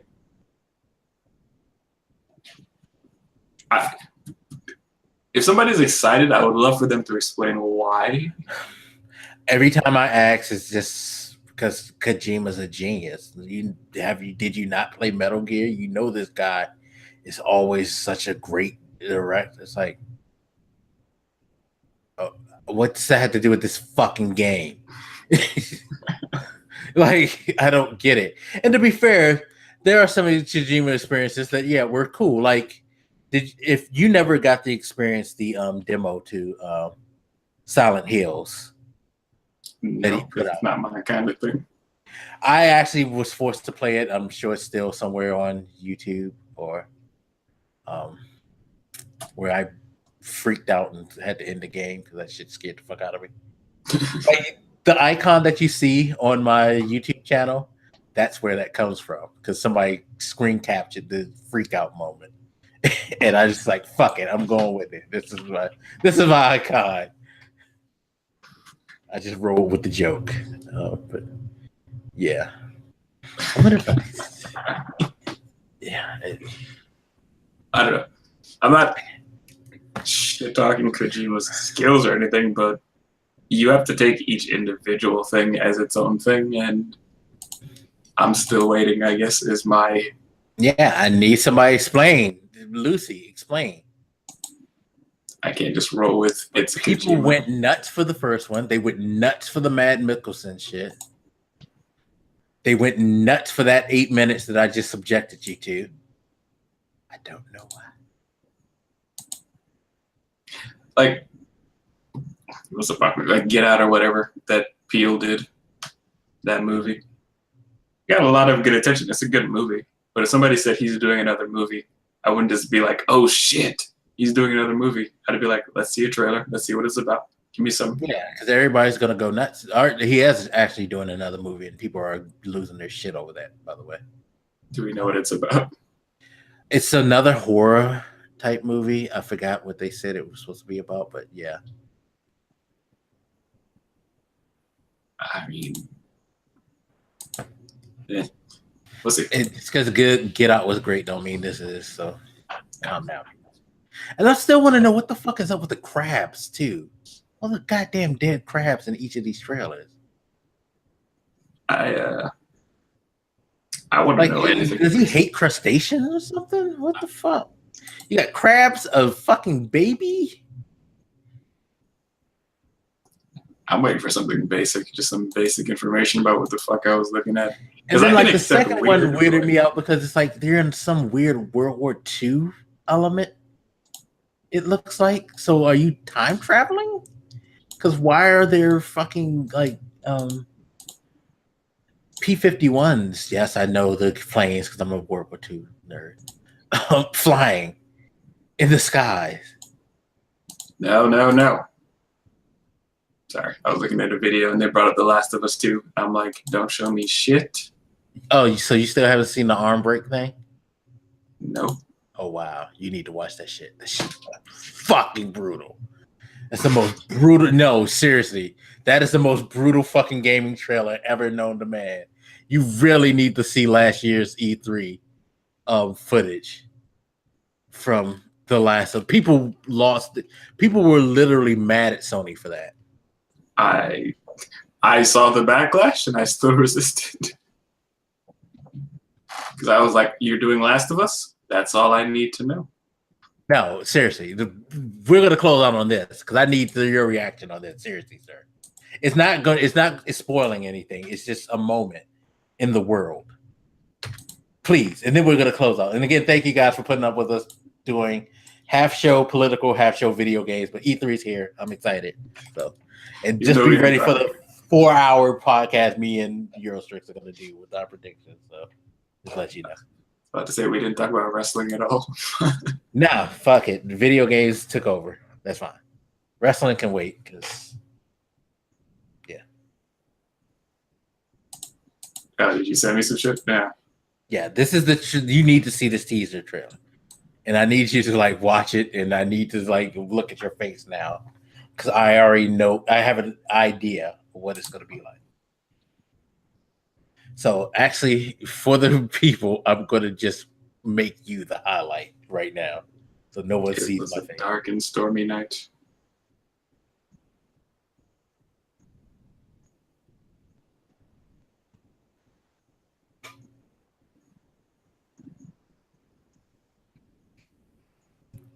This is so crazy.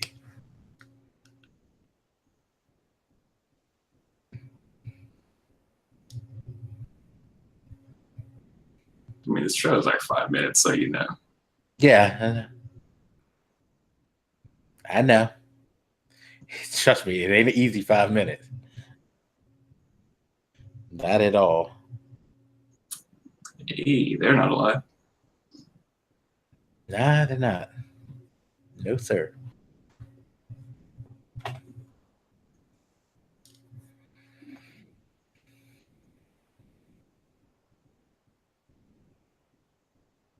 And again, if you thought The Last of Us was brutal, god damn, this shit here.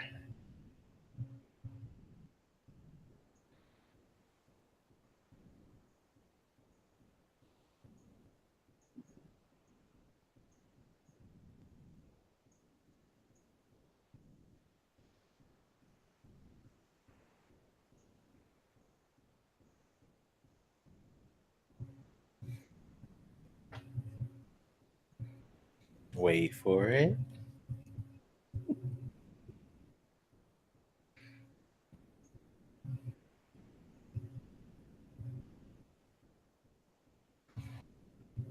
You were just talking about like shit being more realistic. I feel like this is close enough.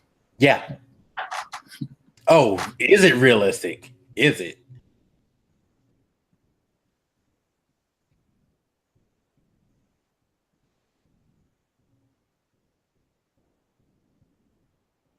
Apostate. Clipper wings. Hmm? Ew. And there it is.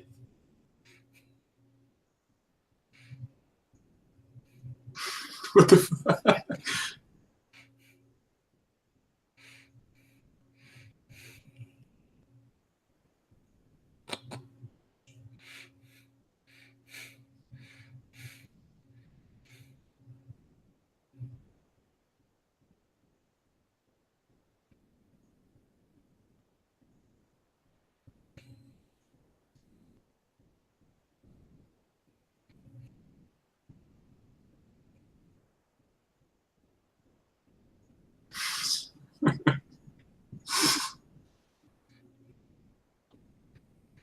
Yo, you're not gonna do that. Okay, good.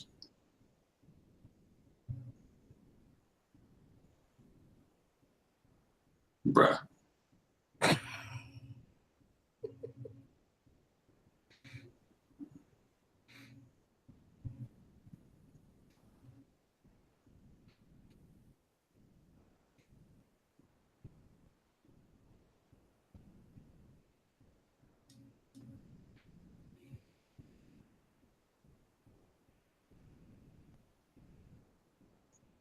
Oh man.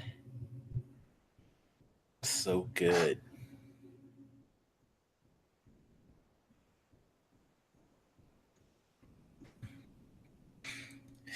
So good.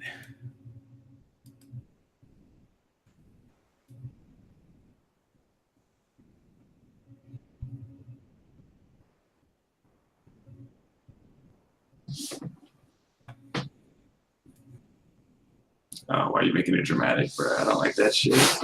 What? Dramatic music.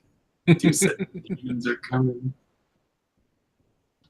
This is where the trailer ends, right? Okay, good. Fuck that. Yeah. So, of course, the reaction was the brutality, in particular towards that woman. People railed about how Sony was wrong for that, how you shouldn't be showing this type of violence towards women or this type of violence, period. Yada yada. You're just give it. Basically, they claimed it was violence porn for the sake of violence, Did they not play The Last of Us? and that's the thing. These are people who played The Last of Us saying this. Like, I guess I don't recall specifically somebody getting their arm broken with a hammer, but that was brutal. I was not expecting that one when it was happened. not I was like watching live, and I was like, ooh, ooh, ooh. like it wasn't. I don't think the original Last of Us was like, you know, for kids exactly. So No, it definitely wasn't. There was horrible things. So I remember the first time I got caught by a clicker, the death scene. I was like, ew. He's it makes you ripping my neck really out. not want to die. Yeah, no. It's like When you rough to die, you die. Have you died? Did you ever die to one of the bloaters? I probably died to everything at least once. God, dying to a bloater is just disgusting. But I mean, to that point, like I do remember the backlash about there being violence, and I'm like, We're talking about The Last of Us, right? And I guess they just weren't ready for that because that was harsh. Like he smashed the shit out of her arm. Gee, I was like, whoa, man. She's not. But I mean, the fact that that could get so much of a reaction psychologically from people should show you that the graphics are probably real enough. That they're and the emotions that they're able to evoke it within you with games. Like I was saying with the Detroit thing. You've played it, and we played past that part that I was talking about when,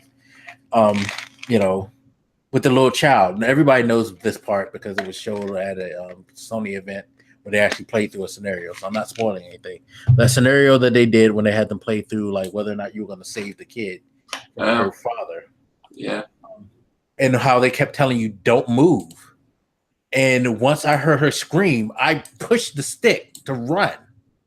Because it's like, yo, he's fucking beating his child. Games are able to elicit like strong reactions, and that game did what it was supposed to do. You're not supposed to like him like that.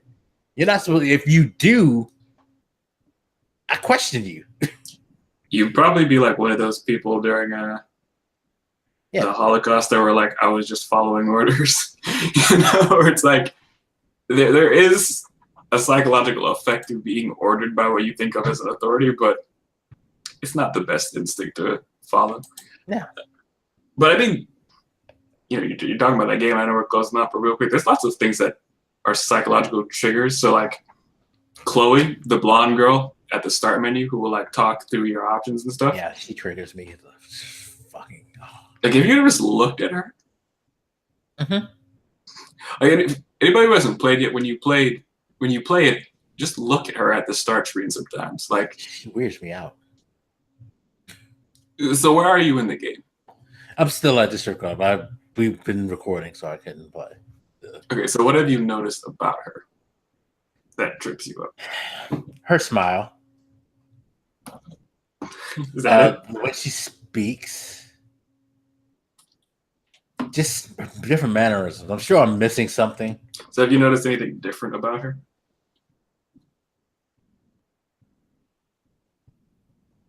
Like that. So I say that because if you pay attention to her while you play, she changes. Even her facial expressions will start to fuck around a little bit.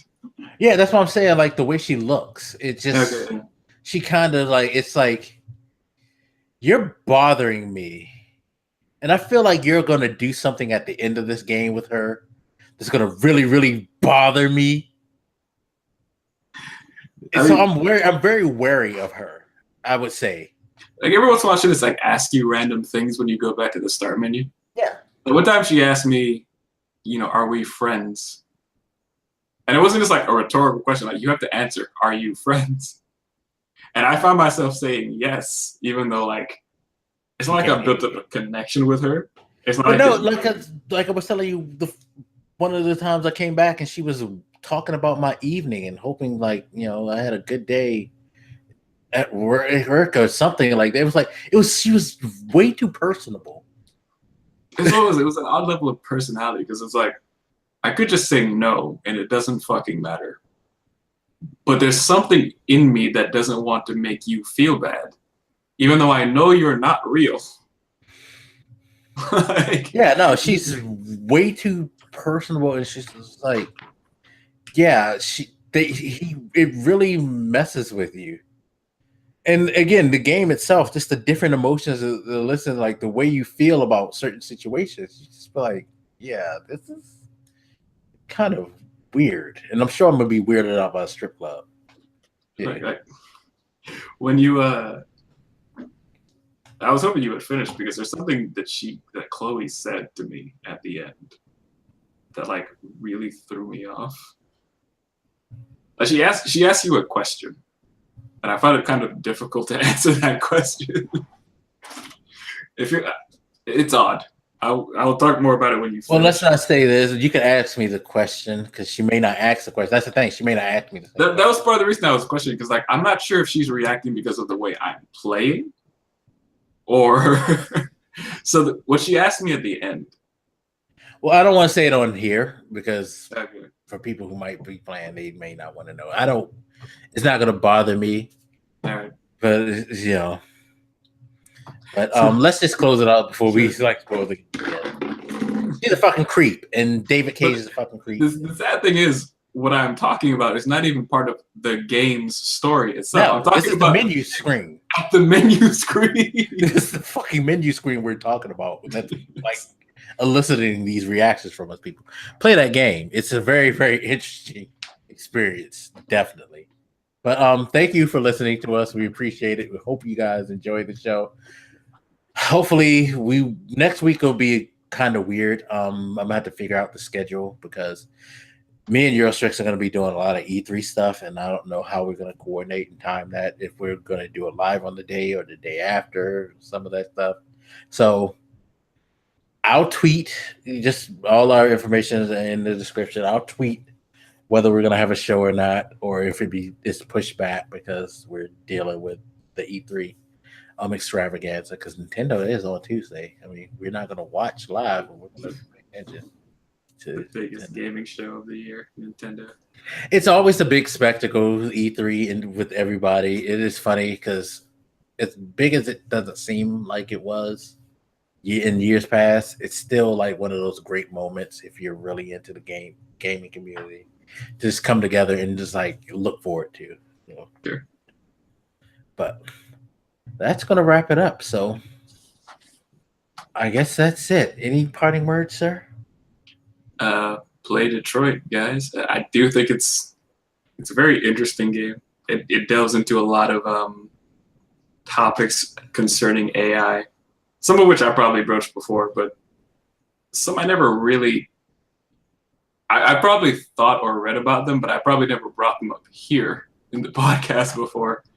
A lot of really interesting talking points could come from that game, so I would play it. And again, all that stuff I was just talking about was literally just the woman at the start menu that talks you through your options. That's it. I was not talking about any story shit at all. Exactly. That's how engaging it is. I've never been engaged by the start menu of a game before. I can't think of it either happening to me. So, yeah. Play that shit, and that's all I'm going to say about it. All right, and that'll be it. So look forward to the gaming predictions. Look forward to all this other stuff that we're going to be having. And that should do it. So take care. Hope you enjoy yourself. See you next time on The Reason Reborn. Peace.